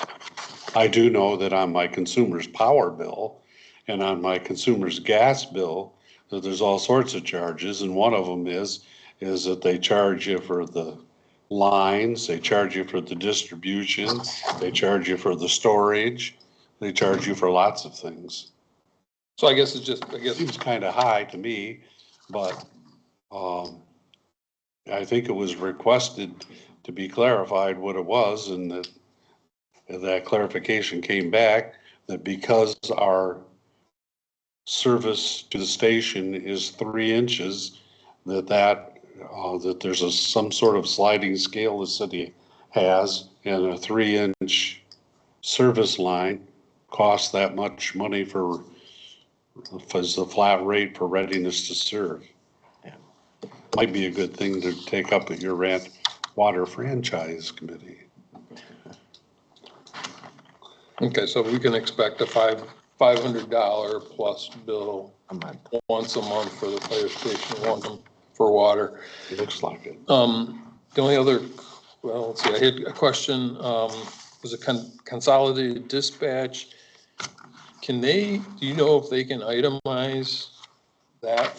You know, we got an $1,800 bill. Do they have the ability to itemize that? Like how many calls and were they to I-69,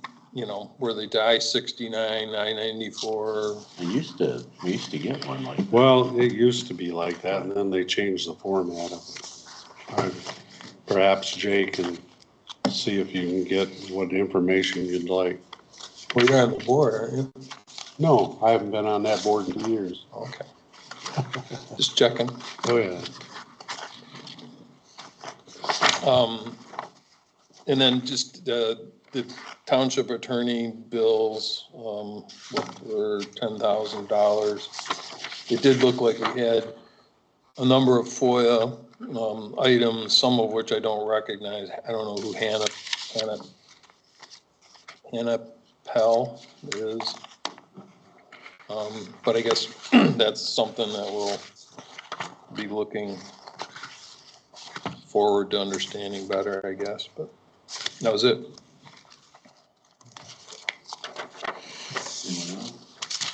All right.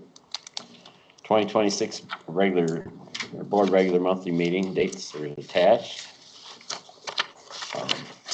We'll be accepting the resignation of Susan George from the fire board effective 12/1/25. And going on with that, I'm recommending Wayne Wright to fill that position for term ending 6/30/28. And then I'm also reappointing Joanna Johnson and Christina Markunis to the Planning Commission for the terms ending 12/31/28. And then authorizing the clerk to sign early voting agreement with Calhoun County and other jurisdictions for the 2026 in a form to be reviewed and approved by the township attorney. Okay. I just might mention on the early voting agreement, it'll be similar, as I understand it, to the one we had for the last election cycle. The estimated cost to the township on the previous cycle that we've already completed of elections was approximately $7,500, as I recall. The actual amount due to state funding and operational changes that were made to the how the early voting thing. I think that it was, thought I brought that, I did. The actual amount was $1,183.86. This year, for the cycle for the 26-27 election cycle, the estimated budgeted cost at the current time is approximately $5,800, which is less than the estimated cost was last time. The actual cost won't be determined until the next state fiscal year when they decide how much they're going to reimburse to us. And it's not to us, it's to the county. But clearly having the county to operate it for multiple is a cost savings, efficient, and is a pretty, the way they set it up was an excellent, we had compliments about that.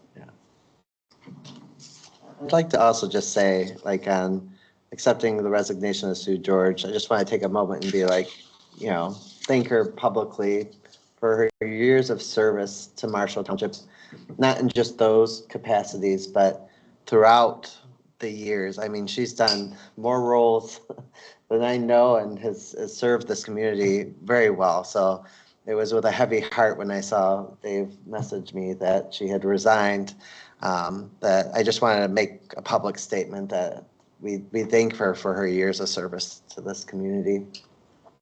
Yeah. She will appreciate that. I asked her to stay on a couple months as deputy clerk during the transition, and she pointed out to me at the 1st of October, she says, has it been a couple of months?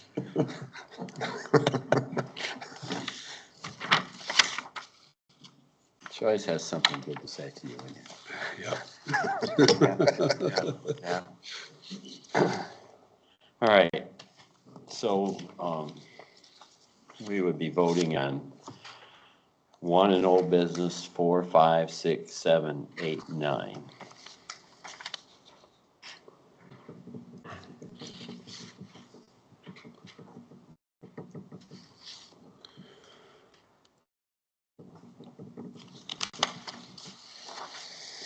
Okay, I will vote yes.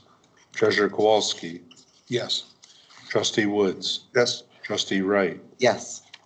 Supervisor Bossert, Yes. 5 yes.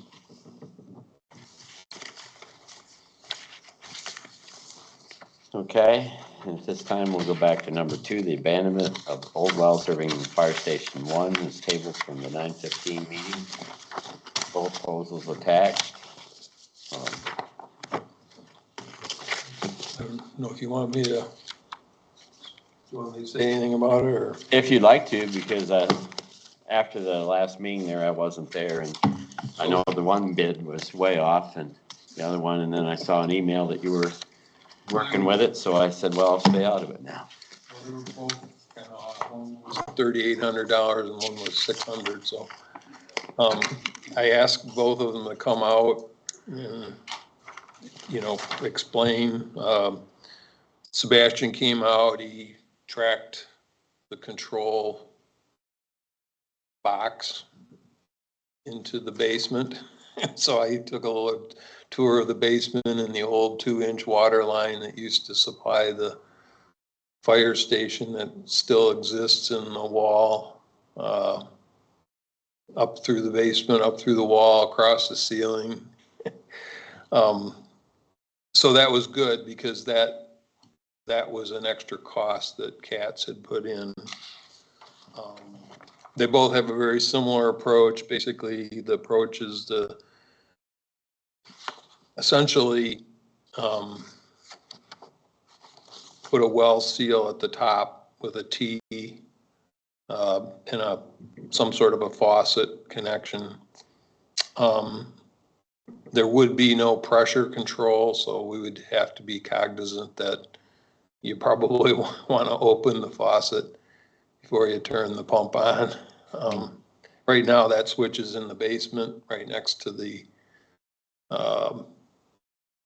control, I guess I'll call it control box. It's full of capacitors and relays. So I think they're very similar now. I can't tell you I understand the nitty gritty of it.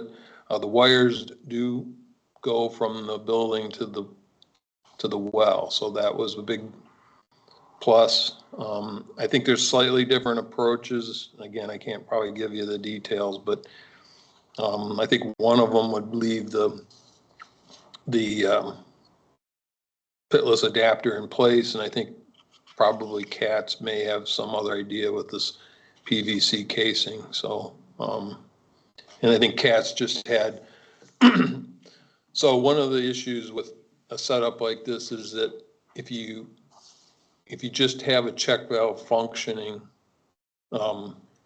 likely the pipes will freeze. So the original quote from Cats had a vacuum brake that was like $1,800. They both came back with an alternative of drilling a small hole in the check valve so that it'll leak down over time. There is some risk that if somebody, as it was bleeding down, went and threw the switch on, that, the pump shaft could break. It sounds like it's pretty minor if we're only gonna run it a couple times a year.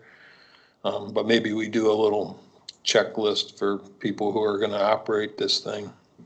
And then I noticed that Cats had, when we looked at the capacitors, it looked to me like a couple of them were leaking. So I think he's just throwing that in, that if we need some capacitors, they're $180 for a kit. So, one quote came way up and one came way down. So I don't have a preference. I've dealt with both of them, but it looked like to me that possibly Cats could be lower, a little bit closer to us. And they own property in the township. Yeah. So, I mean, both of them are good. I mean, I use Sebastian a lot on big wells. Cats has drilled wells for me. yeah. He also, just as an aside, he's been drilling wells over here. He drilled a big well for the cement factory that Ford has. So Right. the idea that we can't drill wells is in his mind is not the case. He's been able to drill a lot of wells, but they're both good companies. I would say maybe it's based on price. And like you said, they're township, they have property in township, so. You said the Cats one, they were gonna fix those capacitors too, like, I Well, don't. we could, he didn't see them. Okay, And Sebastian didn't say anything, I'm the one that saw him. okay, When he opened the panel, it's kind of like a battery that's oozing out. One of the capacitors looked like it was oozing something. And so I just said to him, can these be replaced? And they both said yes. is the, sorry, you said Cats is lower? Well, so the estimated total is $804, assuming he doesn't have to put in a check valve. And assuming he doesn't have to do a capacitor kit, and then I don't know what that other thing is. It's $0, I guess, so. Yeah, sounds good. Sounds like a good solution there. So somebody gonna make a motion to, Yeah, I guess, you did a lot of the work, Glenn. Do you want to make the motion? Sure, I make motion that we have Cats well drilling, modify the well as quoted. I'll second that. okay? Is there any discussion? We discussed it. Roll call vote. Treasurer Kowalski, Yes. Trustee Woods, Yes, Trustee Wright, Yes. Supervisor Bossert, Yes. and I'll vote yes, 5 yes. I assume there's probably no hurry. I don't know if they work in this kind of weather or not. about anything, but Yeah. I don't think we're in a big, it doesn't have to be done tomorrow or anything. Right. Eric Dale was up on the roof playing Santa Claus early, so.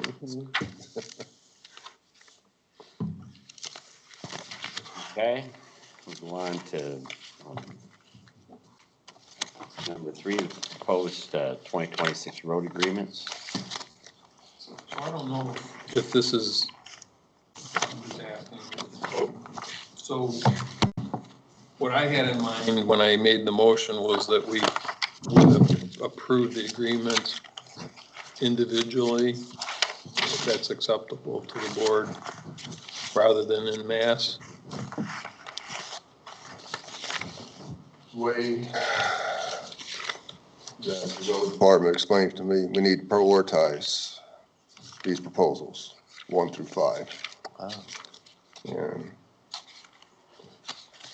so, and tonight at 23:59 is the deadline. 2400 is too late, so yeah, today's the deadline. Although we tried to get it just a day or two extension, put everything together, they said, no, send us an email with a photo of the sign thing and they'll accept that. I will get the full completed Is it, I know this is, proposals to them.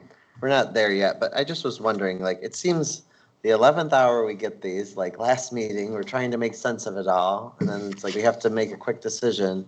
I just wonder if there's like this year would, if we, let's say we approve all these, right? That's a big budget thing, right? Compared to last year.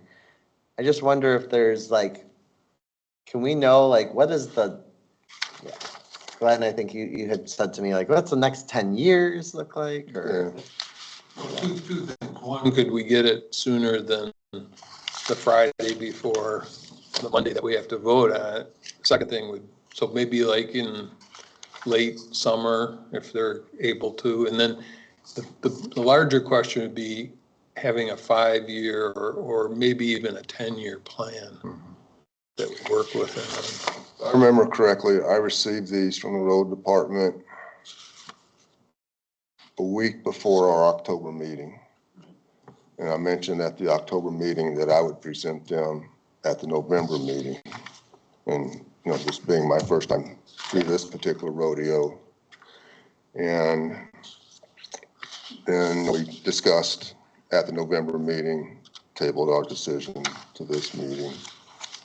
And that's the process up to this point. And you know, like I said, I received them a week before our October meeting. And I don't know if that's standard Because we timeframe. went in, you and I met with them, it was in September, wasn't it? Yes. Right. First part, something like But that. we didn't have any of this stuff. No, it was just, So one of the things that was brought up by a person was that it might be worthwhile, if the county is willing, is even to come in and talk to us about the proposals, you know, at one, so let's say maybe next time it's our October meeting, you know, where the proposals are available, maybe in September, October, we have the proposals, they could come in and talk to us about them. Because I had a lot of questions, I didn't get them all answered, as you well know, but. and the questions that you and Joanna were asking over the last couple of months, and you even longer than that, with the road department, you know, they're great questions. You know, just you're looking for more information on Right. their decision-making process. And it doesn't sound complicated from what they tell us, how they're actually doing it now. But, you know, there still are good questions being asked on the whole process. Right, and I think this map, you know, that's 2020, but I think would be really helpful because it's visual. But anyways, it just would be helpful because, like, if, let's say, you know, like this would be a huge budget. But if I know next year is not going to be as much, I feel like better about taking on more of these projects than less, if that makes sense. I don't know if that makes sense. It's just, It's a lot. Well, that, and I don't, like the Kesselwood one, you know, is that something that maybe we go, you know, we try to form a group up there where I know it's too late to do it, but you could do, where you charge each parcel so much over the Special assessment. Right, special assessment. Well, could I suggest we go through the agreements one by one and possibly even vote on them one by one? Or, yeah, I know you said they have to be prioritized, but if we These vote are- on them, because some of them might be yes, some of them might be no. And then the ones that are yes, we could prioritize. If that makes sense to you guys. I guess bottom line, these are the proposals that the road department presented to us. It's up to us to do with them as we decide. You know, if we decide not to go forward with them, that's our decision. If we decide to go forward with them, we prioritize them. Right. And just, And- is it as is, or can these, like, if we're like, I'm not for maybe milling it, but if we wanted to just chip seal an area versus, you know, is that an option? It's just a question, yeah. From what I understand, they have done their due diligence in deciding which roads and which areas need to be done and to what extent and how they need to be. And what they need to do it right. Yeah. Right. They did one year, I can't remember, we did ask them, Kesselwood, they wanted to mill, you know, for good reason. They wanted to mill. For the cost, we wanted them to consider skip paving and chip sealing, which they used to do. And they said, if you want to do that, then we'll develop a project cost for you, but it'll be 100% township. Because this, following what David said, I said, that's our professional opinion, that anything else you do to it is not a good investment of funds. Okay. But if you want us to do that, we'll be happy to consider that. Now that, I don't know if that's still their approach, but that was the approach. Well, Because we asked, my feelings are, you know, this is what it is. Yep. This is our plan.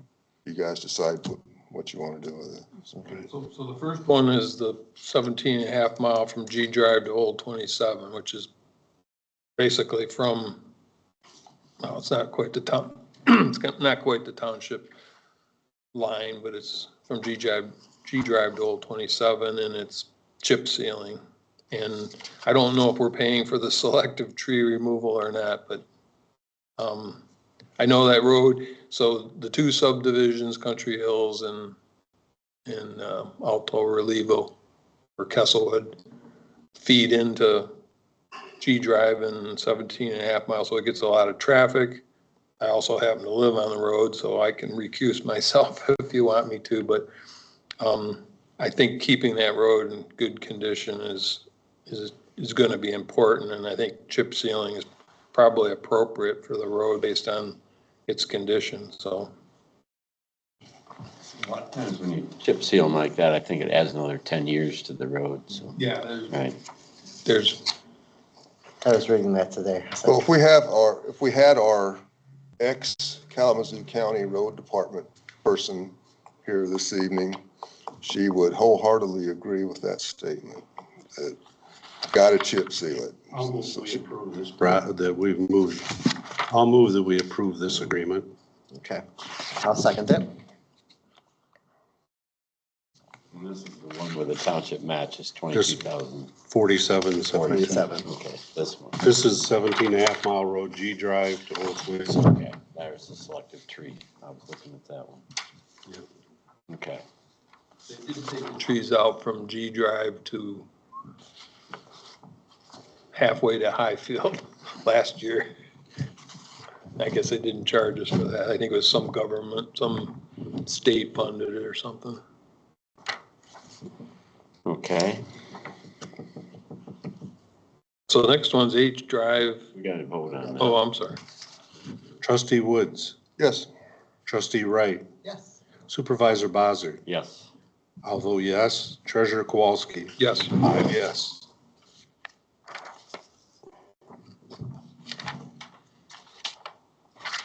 So H Drive North is the one that they repaved last year.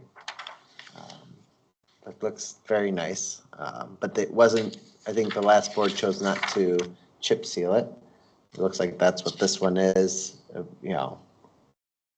I have mixed emotions on it because I'm like, it feels good as it is, but I know that it extends the life to have chip sealed. And so part of me is like, you know, I want to spread the love around in Marshall Township in terms of roads getting fixed. But again, I know that lessens the longevity of that road. We could also, I mean, we could also wait a year or two to when we might have a bigger picture of the whole township, because that's one of my concerns is the Pacer information was very difficult to read, but we have roads that are in just terrible shape. The question is, how much do they get used? Where are they at? And we just don't have that information. So I also have heard rumors that like Verona will be done in a few years. I've heard people say 27, right? And so it's like, is it worth waiting to do since H Drive crosses Verona until near or after that's been done? Is I don't know. Verona primary? Yes. So I don't know. That was just my thought was since it's brand new, I think it was 24, right? This H Drive was done. H Drive was last year. last year. Do you want to say something, Jeff? Well, I just wondered, as that's mentioned, I'm wondering if H Drive is going to be the primary detour for Verona. And if it is, Because they're tearing down that 11-mile bridge next. if it is, why don't they chips, if it needs chip sealed, why don't they chip seal it? Go ahead. Yeah. We have no objection. Yeah, very true statement. Yeah. So I'm open to pausing that one to see, I don't know. That was my thought, was wait. Unless you feel differently, I see. Yeah. This is just an overall thing for all 5 proposals. We have the funds to do them all. And this is the proposals that we were presented with by the road department based upon their calculations and research and decisions like that. So me personally, I'm ready to approve them all. So. And I hear like roads are the number one thing people talk when they're not talking about the mega site, they're talking about roads. I think right now we're just talking about this one, right? Without a motion. Yeah. What? Is there a I motion? don't, There isn't a motion yet. No. there's no motion. No one had made a motion. I will make a motion that we approve the H Drive North to Emmett Township line to 15-mile road agreement as presented. I'll support.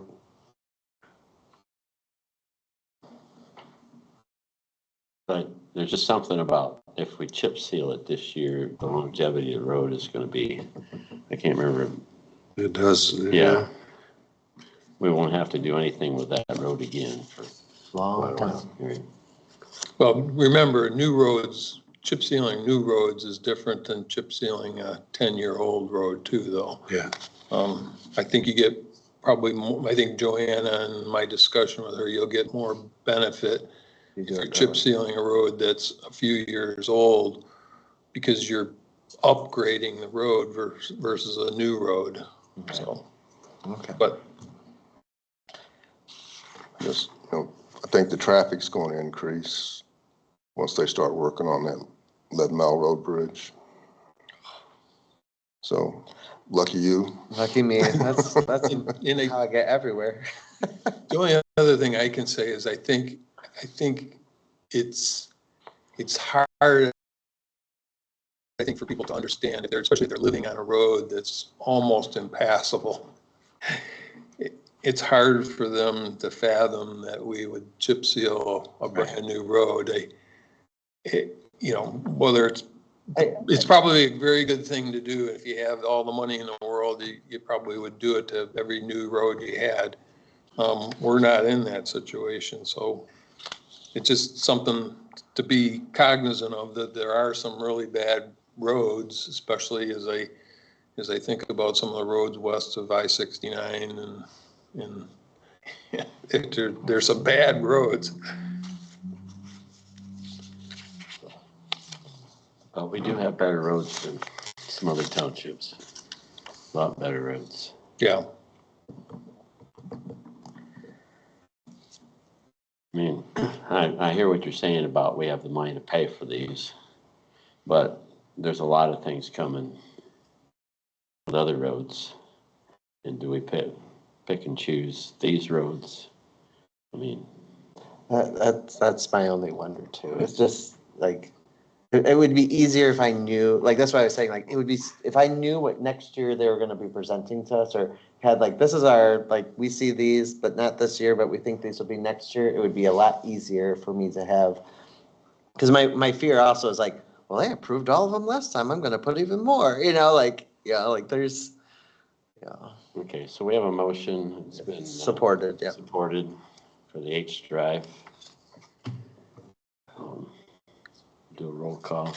Trustee Wright, That's so hard. I'll say, you know what? I'm gonna go with, we have the money right now. Let's say yes. Supervisor Bazar, Yes. I'll vote yes. Treasurer Kowalski, No. Trustee Woods, Yes. 4 yes, 1 no. Isn't H drive the most heavily? From Verona to 15, there's a lot of, I mean, I sit there and I see it, there's a lot of big trucks that go down it. Okay. So those two are approved. Well, the next one is a specific area of Kesselwood that they wanna, and I asked Joanna what trap rock was. I guess it's a special type of aggregate. I don't know why they're using it. But it's essentially the old section of what some people call Kesselwood. It's Alto Relievo. It kind of goes, it's that curve that goes from 17 and a half down to G Drive, right past Dave Brochure's house. But then it's also Alana Christie and Emily Corlett to the dead end, which is it's a brand new road. Frank Line put it in to complete that subdivision. I want to say 2 years ago, maybe. So it's almost like I would personally like to split it, because I think one might need it more than the other, but they've chosen to combine the two here.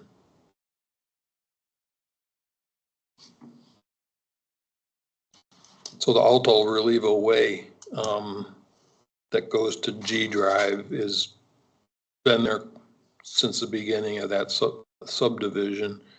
And Emily Corlett, Keith and Way to the dead end was put in 2 years ago.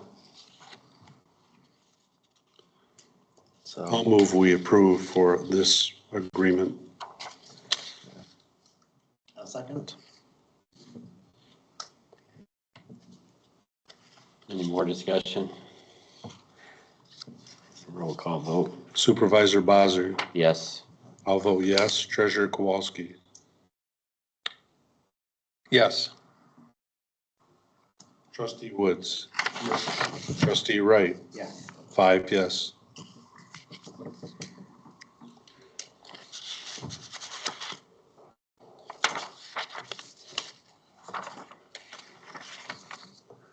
We want to go on with the Squaw Creek East subdivision right now. We'll save the big one for last. I hear that. We'll save the choker for later.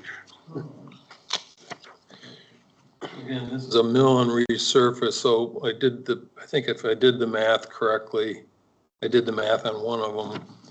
It's about $220,000 a mile to mill and resurface with 3.5 inches of HMA.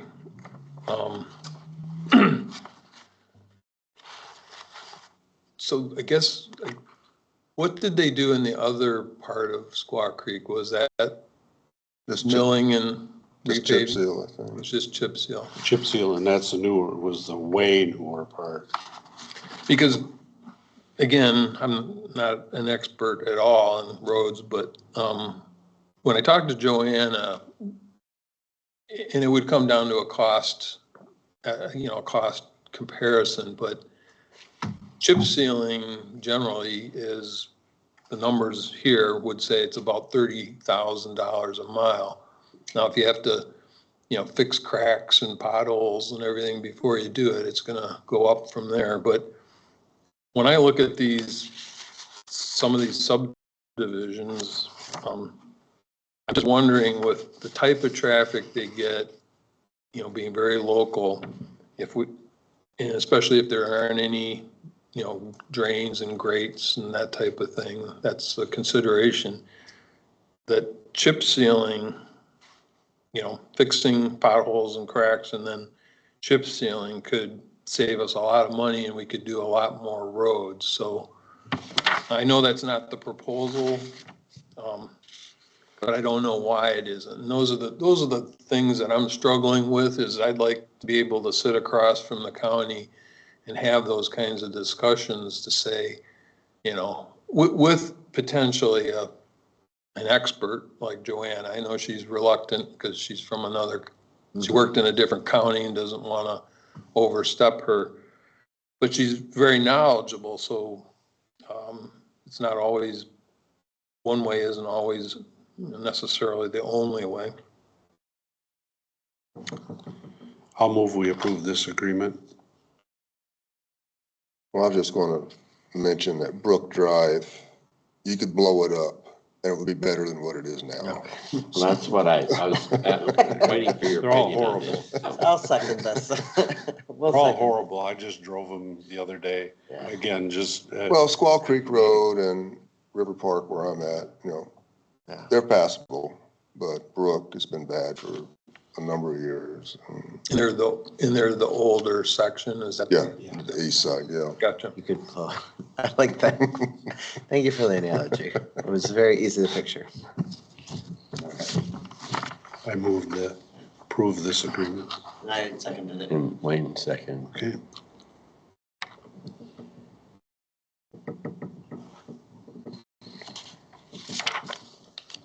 And we'll do a roll call vote.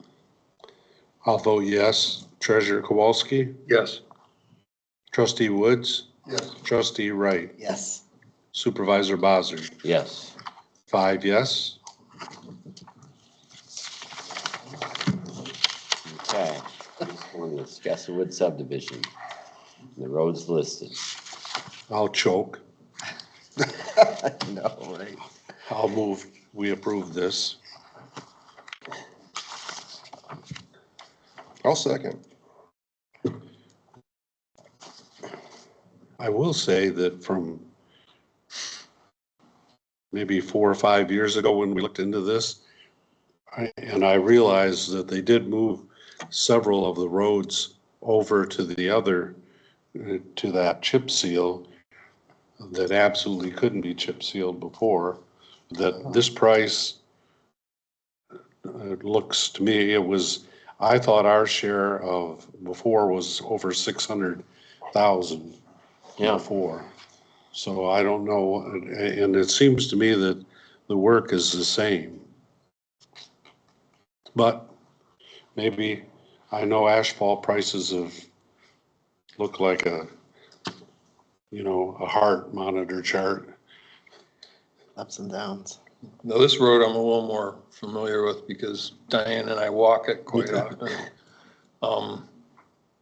Some parts of it are fine.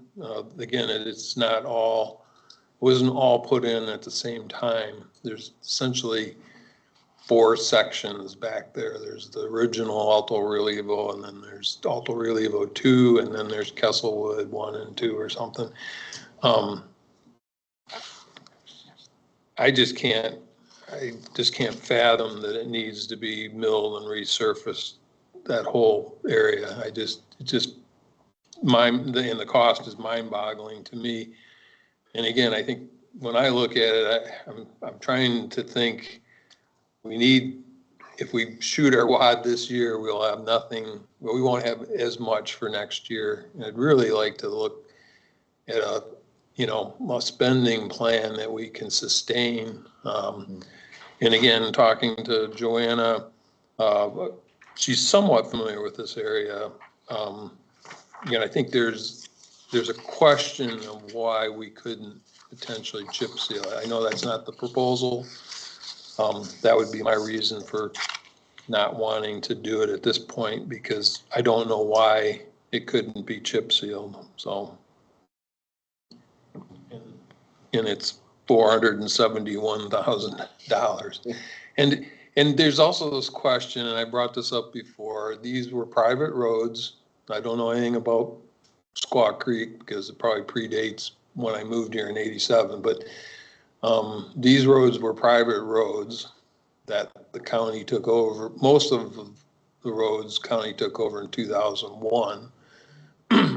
They have no idea, whether they're up to their standards or not. The last road that was put in that they want to that they're going to chip seal, they did do borings, and they actually made the contractor add additional asphalt. So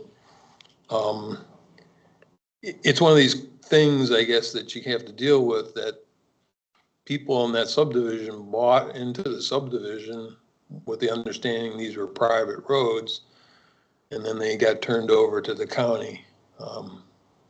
And that was a very turbulent time. That was a road commission at that time. And I think Cindy Sink was here at the time, and it was kind of like, yeah, I guess the county took them over. There wasn't any borings done. There weren't any inspections. It was just someone signed it over, and next thing you know, the county owned them. So there's a little bit of part of me that says that, maybe in this case, even if it was a partial special assessment or something, some way that, we pay out of the general fund, and maybe the local people are asked to pay a special assessment or something. But again, I would look to, in my opinion, that I'd like somebody to tell me that it's not cost effective to chip seal it, because it doesn't seem like it's in many areas that bad a condition. So.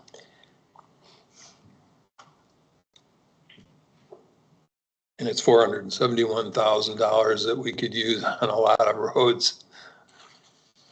I drove before the November meeting, before the snows fell and stuff like that. I drove them because I haven't been back in there in years, just trying to get an idea of what the roads were and what they look like. And I drove them again early this afternoon. Most of the snow was off, and to me, Catherine is in the worst shape for about half of it. The further north you go, at some point further north you go, it's pretty good. And then, Emily Corlett looks a little bit beat up in places. K-line is a little bit rough in places. They're not bad, but there's little patches here and there, and you can tell where asphalt's starting to crack a little bit. Then Alto Relievo in and of itself. Those are what I thought were the 4 most in need of work back in there. But You said there's a lot of pavement back in there. you said we had to prioritize these as well? Yeah.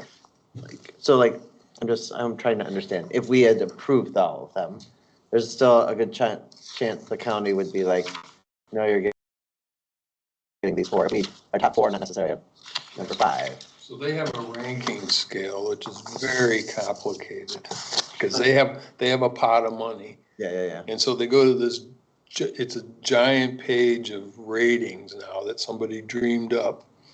And like, if you have a millage, you get a much higher priority. If you do this, you get a higher priority. And they go down the list. So, and when they run out of money, then, that's it. So if we, like, in theory, if we put this at the bottom, if we approved it and put it at the bottom of our list and they ran out of money before it wouldn't get, but we could put it at the bottom of our list. They wouldn't change the order of our list. No. Not that I, as I understand it, they'll They go haven't. with our rankings, our priority list. Yeah, they haven't in the past. They've just, in fact, they've taken everything. I mean, They've normally. they've not done run one year, I think they had it where one of our projects was not in their initial list. And then they came along and said, oh, we got more money than we thought. Keep in mind, they're gonna have 35% more money than they thought originally too. I don't know how they're splitting that up, but tentatively, I have these, depending on what we do on this one, the order in which we've kind of taken them up, Feels about right. kind of looked, Good. 17.5, then H Drive, then Castlewood, then Squaw Creek, and then the big Castlewood. Yeah. I beg to differ. What would you? Well, we haven't got that far. Okay. We're not But that far yet. with the So we're in for 290,000 so far. what I'll say is I agree with Glenn that it's not sustainable, a list like this in the future. And I understand we have the money now. So I'm recognizing that. How do we reconcile that, like, that fact? Do we just, We go back to the road department and just say that we say, need hey, a plan with can you this work kind of with a us budget? Yeah. to, Well,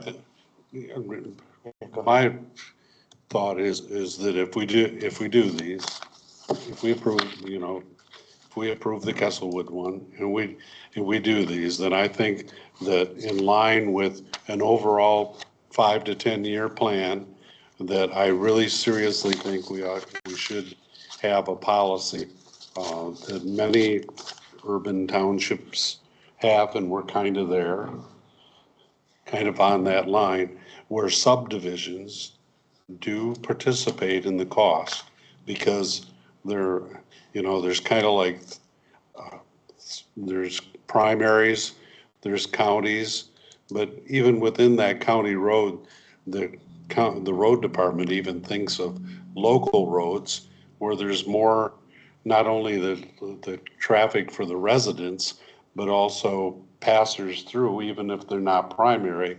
Then there's the subdivision roads where people might use it as a shortcut, but it's largely just local traffic. They do get wear and tear though, because they got garbage trucks and everything, all those delivery trucks and the utility trucks and what have you coming down them, but they're not used except really for access to those areas. And I think you can make a good argument. And we did have one special assessment district for Preston because it's a cul-de-sac. Yeah.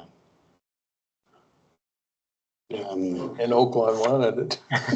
Oakland wanted it, and Oakland paid well for it. I mean, they even covered far more than any special assessment would have. well, I agree. But for argument's sake, we all pay taxes. Yeah, And all of our taxes go in a pool to help everybody. yep. That big 0.8 of a mil, and I wouldn't say the whole thing.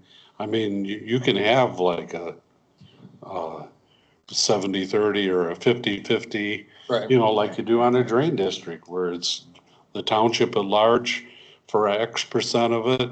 And because there is traffic that goes through it and other people do use those roads. but then you would have a part of it defrayed through special assessment. But that, I think that's kind of a Open for discussion discussion. for when we get to the more abstract, how we plan for future road things. When I was looking at the Pacer document, you know, Country Hills isn't too far behind in terms of, now, Country Hills is a different animal because it has cement curbs. So you're not gonna probably be doing any chip sealing in there, right? So it's gonna be mill and repave because otherwise you screw up drains. There's, you know, there's regular drains built into that curbs and so, you know, that's on the horizon. So we have to kind of keep an eye. And then, like I said, we have a number of roads and I don't know how much they get used. That's part of the dilemma I think we have is, you know, a lot of the roads that are in really bad shape, I guess, don't get used that much, I guess. But I don't really know that. That's where hopefully the road department has information concerning that particular But they might, question. they might. I mean, you don't know a lot of times until you do traffic studies, so, but anyways, that's, There's a lot more red and deep red out there than what's just identified on these 5 proposals, so. so far the board has approved $290,000, just to put in perspective.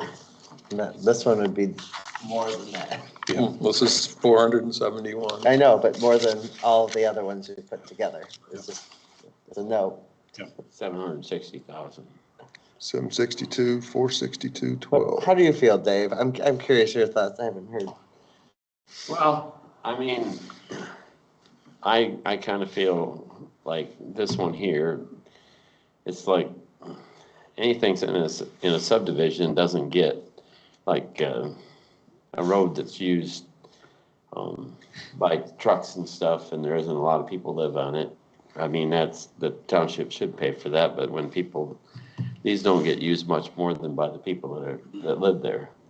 So I guess, I think they kind of, when we were at that road meeting, I think they said something about Kesselwood and they said something about special assessment at that point. Said, well, the township could go down that route if Right. they wanted to. So we have that option. Well, I don't know what Jeff or anybody else thinks, but I think that might be the way to go with this one. Well, I would say this, that if we did, I mean, if you do one subdivision like that, I think you should do all of the subdivisions like that. And it's where do you stop and where do you start? Because we have done some of the roads and other of the roads we haven't. If we approve these, then it's kind of like a cycle has been completed. And we'd be on a new, with Country Hill and with whatever other subdivisions come in the future, or the other one out there on 16.5 Mile Road, then we would have those in place and people would know about them, you know. So that's why I'd be in favor of proceeding with this one. And then we'd have a clean slate But to then, be able to Have have a baseline. say like, here's our baseline. Well, except the Country Hills, like I said, isn't that far behind. So how do you explain to Country Hills that, I mean, you gotta start somewhere. And that's why I ask if Squaw Creek was pretty old, one could say it's really old and that's the stopping point.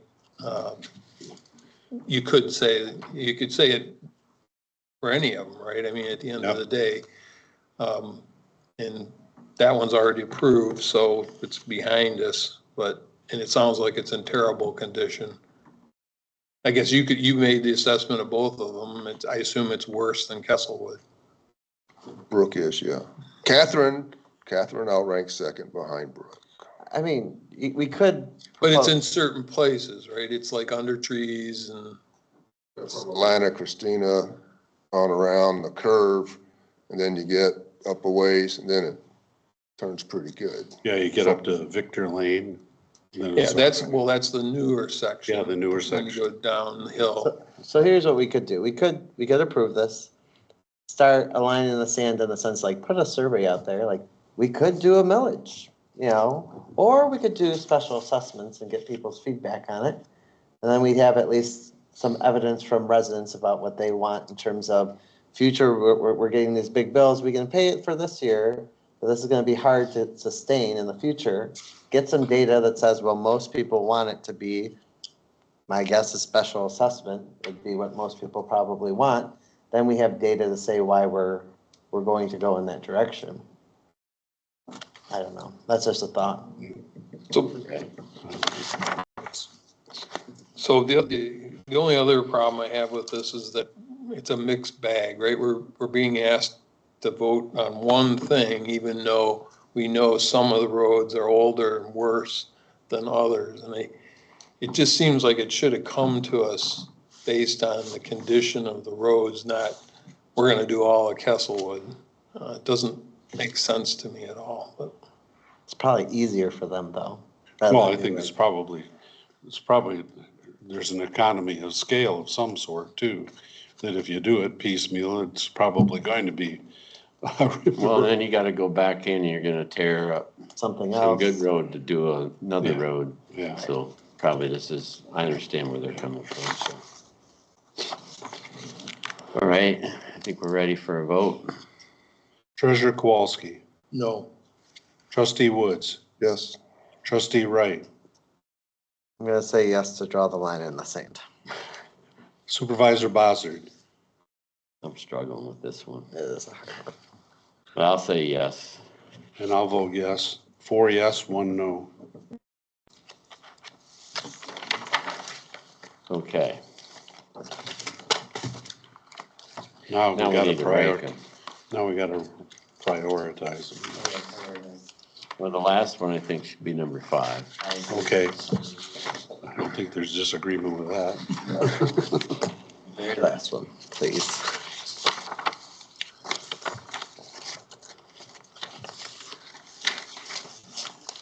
The one for 22,000 on our part, that should be number 1. The one for 22,000 should be number 1. I'm basing it on need versus cost. So let me suggest this Yeah, is, a 17 and a half mile road and then Squaw Creek based on condition that I'm talking about. I think H drive should be Then 4. H Drive or the chip and seal in Kesselwood, then H Drive, then Kesselwood. I would agree, except I'd reverse. I would make Kesselwood number 4 because it's a low-traffic, brand-new road.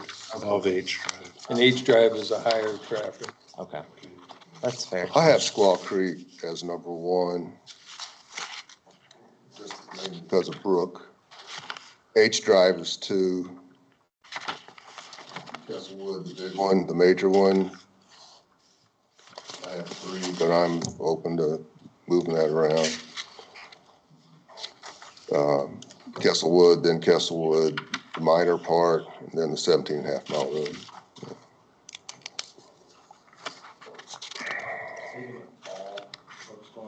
All 4 roads, like Heather Drive, That's been done.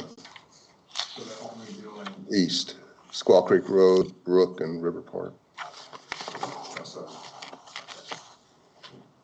As it turns out.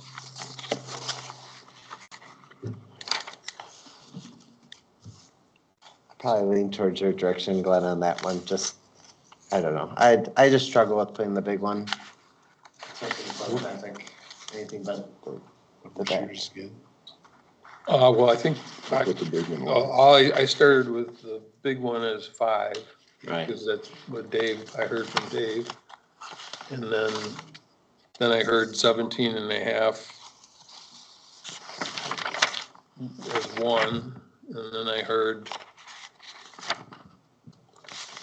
I didn't hear anything about Squaw Creek, so, but I could, You I had can said say, the ones that were higher. I was just traffic. saying the new road in Kesselwood I would put a low priority over H drive. Yeah. And so it was, But if we wanted to make, if we wanted to make Squaw Creek number 2, I guess, that'd be fine with me, eh? So what's going on then? What is your one? Well, it was thrown out as 17 and a half mile, I thought. Yeah, But Jeff? again, I don't have strong feelings one way or another. I'm fine with either of those being number 1, 2, is fine. So it's 17 and a half mile would be 1. And then Squaw Creek would be 2.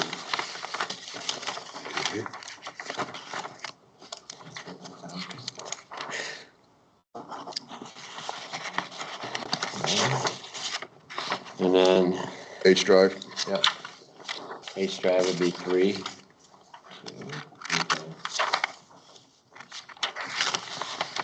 Squaw Creek, the minor one was 4. Castlewood. My bad. You threw me off there. I'm like, what? Sorry, Castlewood, I call it minor, but the lease number Yeah. is 4. Okay, And then the big one, number 5. Big one, 5. okay. So move.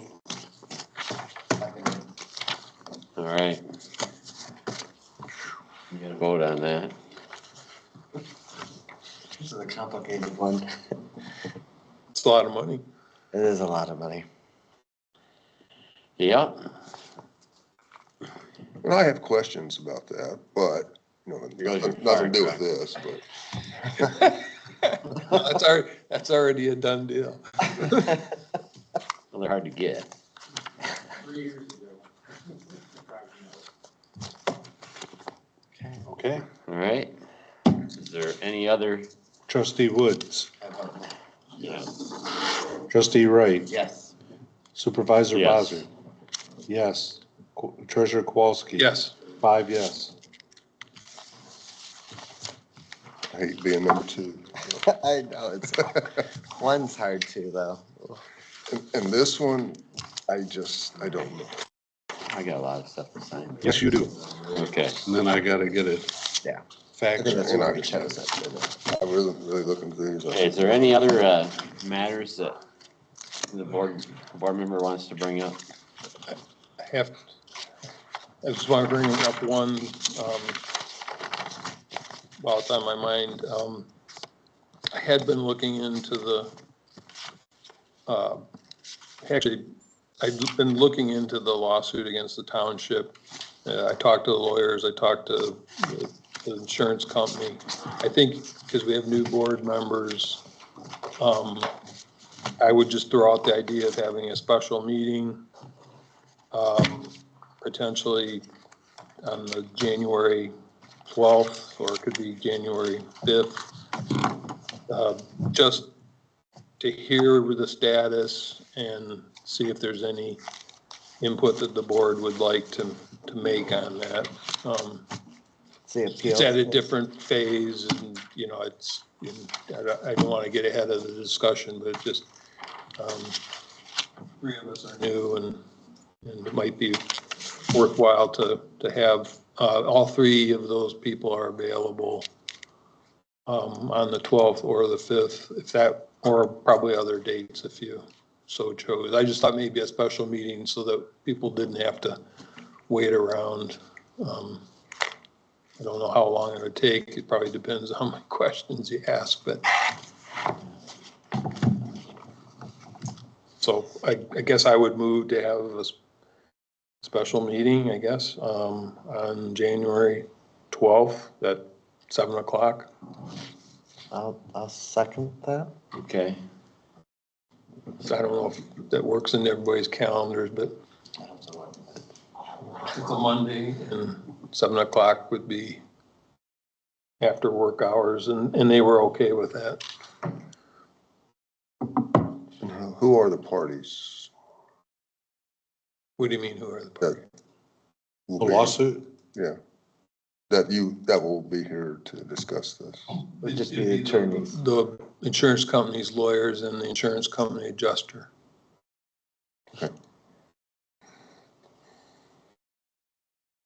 Okay, it's been moved and Been seconded to have a special meeting on January 12th at 7 PM. All those in favor signify by saying aye. Aye. Aye. All those opposed, same.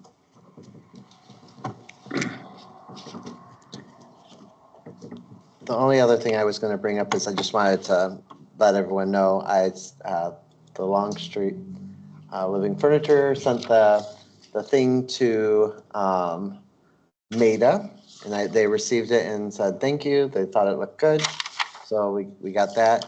I sent it also to the MSF board, which it's actually hard to get their email addresses, so I could only find Quentin Messner.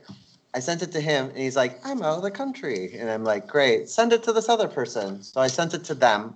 I have not heard back from them, but I also wanted to let you know, I mean, obviously Maida said that they're going to be sending it along with their packet to that.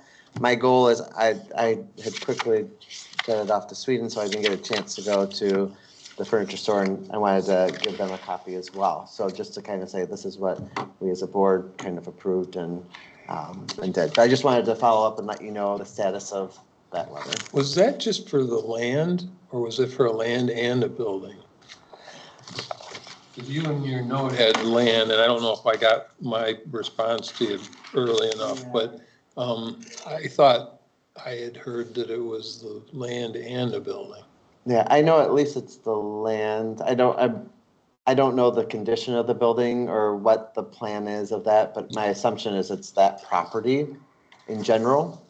So whatever that means in terms of the property itself. But that's a good question. I could ask. Yeah. Okay. Public comment. Okay. Come on, yeah. Diane Kowalski, Marshall Township. Want to thank you for your efforts on the FOIA process discussion. It's important, and you made headway. That's good to see. And the amicus brief, I touched on that earlier, but again, I really think that's important. What the point that Rob Thal is making is going to, maybe we're stuck with this Ford plant, we'll see. But moving forward, there's another 1,500 acres that we need to talk about and make the right decisions for. And again, this sounds really picky, but Carl Fowler has a really cushy job. He doesn't have to do anything he doesn't want to do.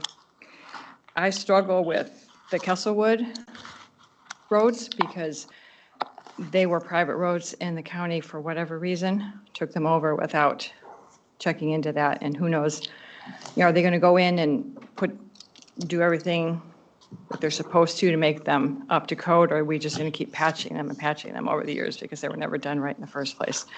We may be stuck with a large bill over time. The extra cost for a meter for the water from the city, those are the kinds of things that we should have known ahead of time before we agreed to do Fire Station 1 with Maida. And I'm very excited about the possibility of Longstreet Furniture getting another location. I don't know all the details of that, but I've spoken with him a couple of times, and one of the arguments that the city council made about having a Ford plant and having 1,700 jobs available is so that people would stay in this community. Well, Kevin Murphy graduated from Marshall High School, and I'm very hopeful that we can make his business profitable again, because he is a Marshall High School person. I appreciate that. That's all. Thank you. Maybe we could get that letter and put it on the website for people to see. I don't know. I don't know. People are interested. Yes. All right. Uh-oh. I don't think we have more public comments. Is there any board member comments? I have a couple. Diane, to your question about the master plan, Yeah. who does it belong to? It's under the PC's tabs on the website. Okay. So that's where that's located at. And question, do we know whether or not there's actually a gravel pit escrow account? Has that been determined? That was Glenn's I think question. Carl's searching for it. That's what he's searching for. Let me just say, Because I know 3 have been verified. There are no escrow accounts on the general ledger of the township. The zoning administrator maintained what I would call at best is what's called a subsidiary ledger. In other words, a departmentally maintained ledger. They had 3 accounts is all we could find. And the gravel pit. And was there's not- no bank account per se, except it was all handled, those escrows, even on the subsidiary ledgers, were handled through the general fund expenditures and general fund revenue in the year in which the revenue was received or the year in which the expenditure was made. Then the auditors were given a copy of the zoning administrator's accounting, and they audited that. And then if there were funds unexpended, they would be carried over as a note in the general ledger. So there's no, that we're aware of, there's no physical account. It never has been for any of the escrows. They've been maintained as subsidiary ledgers. Would we have to get a lawyer to figure out like what to do in that case if it says that they're supposed to have it, but they don't have one? Well, probably the first thing is Dwayne was looking at some piece of paper. We probably ought to start with that and find out what that piece of paper was. And then I suppose the next thing is you contact the gravel pit company and say, where's the escrow? And they might say, what? Exactly. That's what I expect. Okay, well, 1 foot further ahead. Thank you. Appreciate it. I just had one, well, I probably have a few comments, but one that comes to mind is I've been doing a little digging because the increased costs of the fire station 1 has disturbed me for a while. And it was never, the question of why we had to have city water and a fire suppression system somehow could never get answered. Well, I finally got an answer. I called the architect who works for Morton, and the reason is because it's over 5,000 square foot of, I forget the term he used, it's where the vehicles are. So again, in hindsight, if we had, I think, taken a little bit more time and looked at the construction and the layout and the location of the fire station and the town hall, we could have potentially reduced our expenses, because essentially if there had been one less bay, we wouldn't have had to have a fire suppression system. So, which is the 500, that's the $500 plus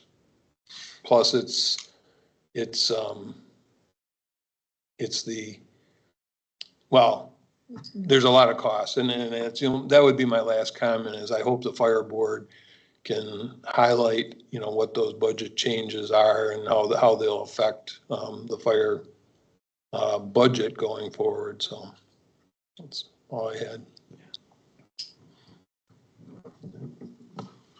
All right. Anything else? We are adjourned. Merry Christmas. Merry To all. Christmas.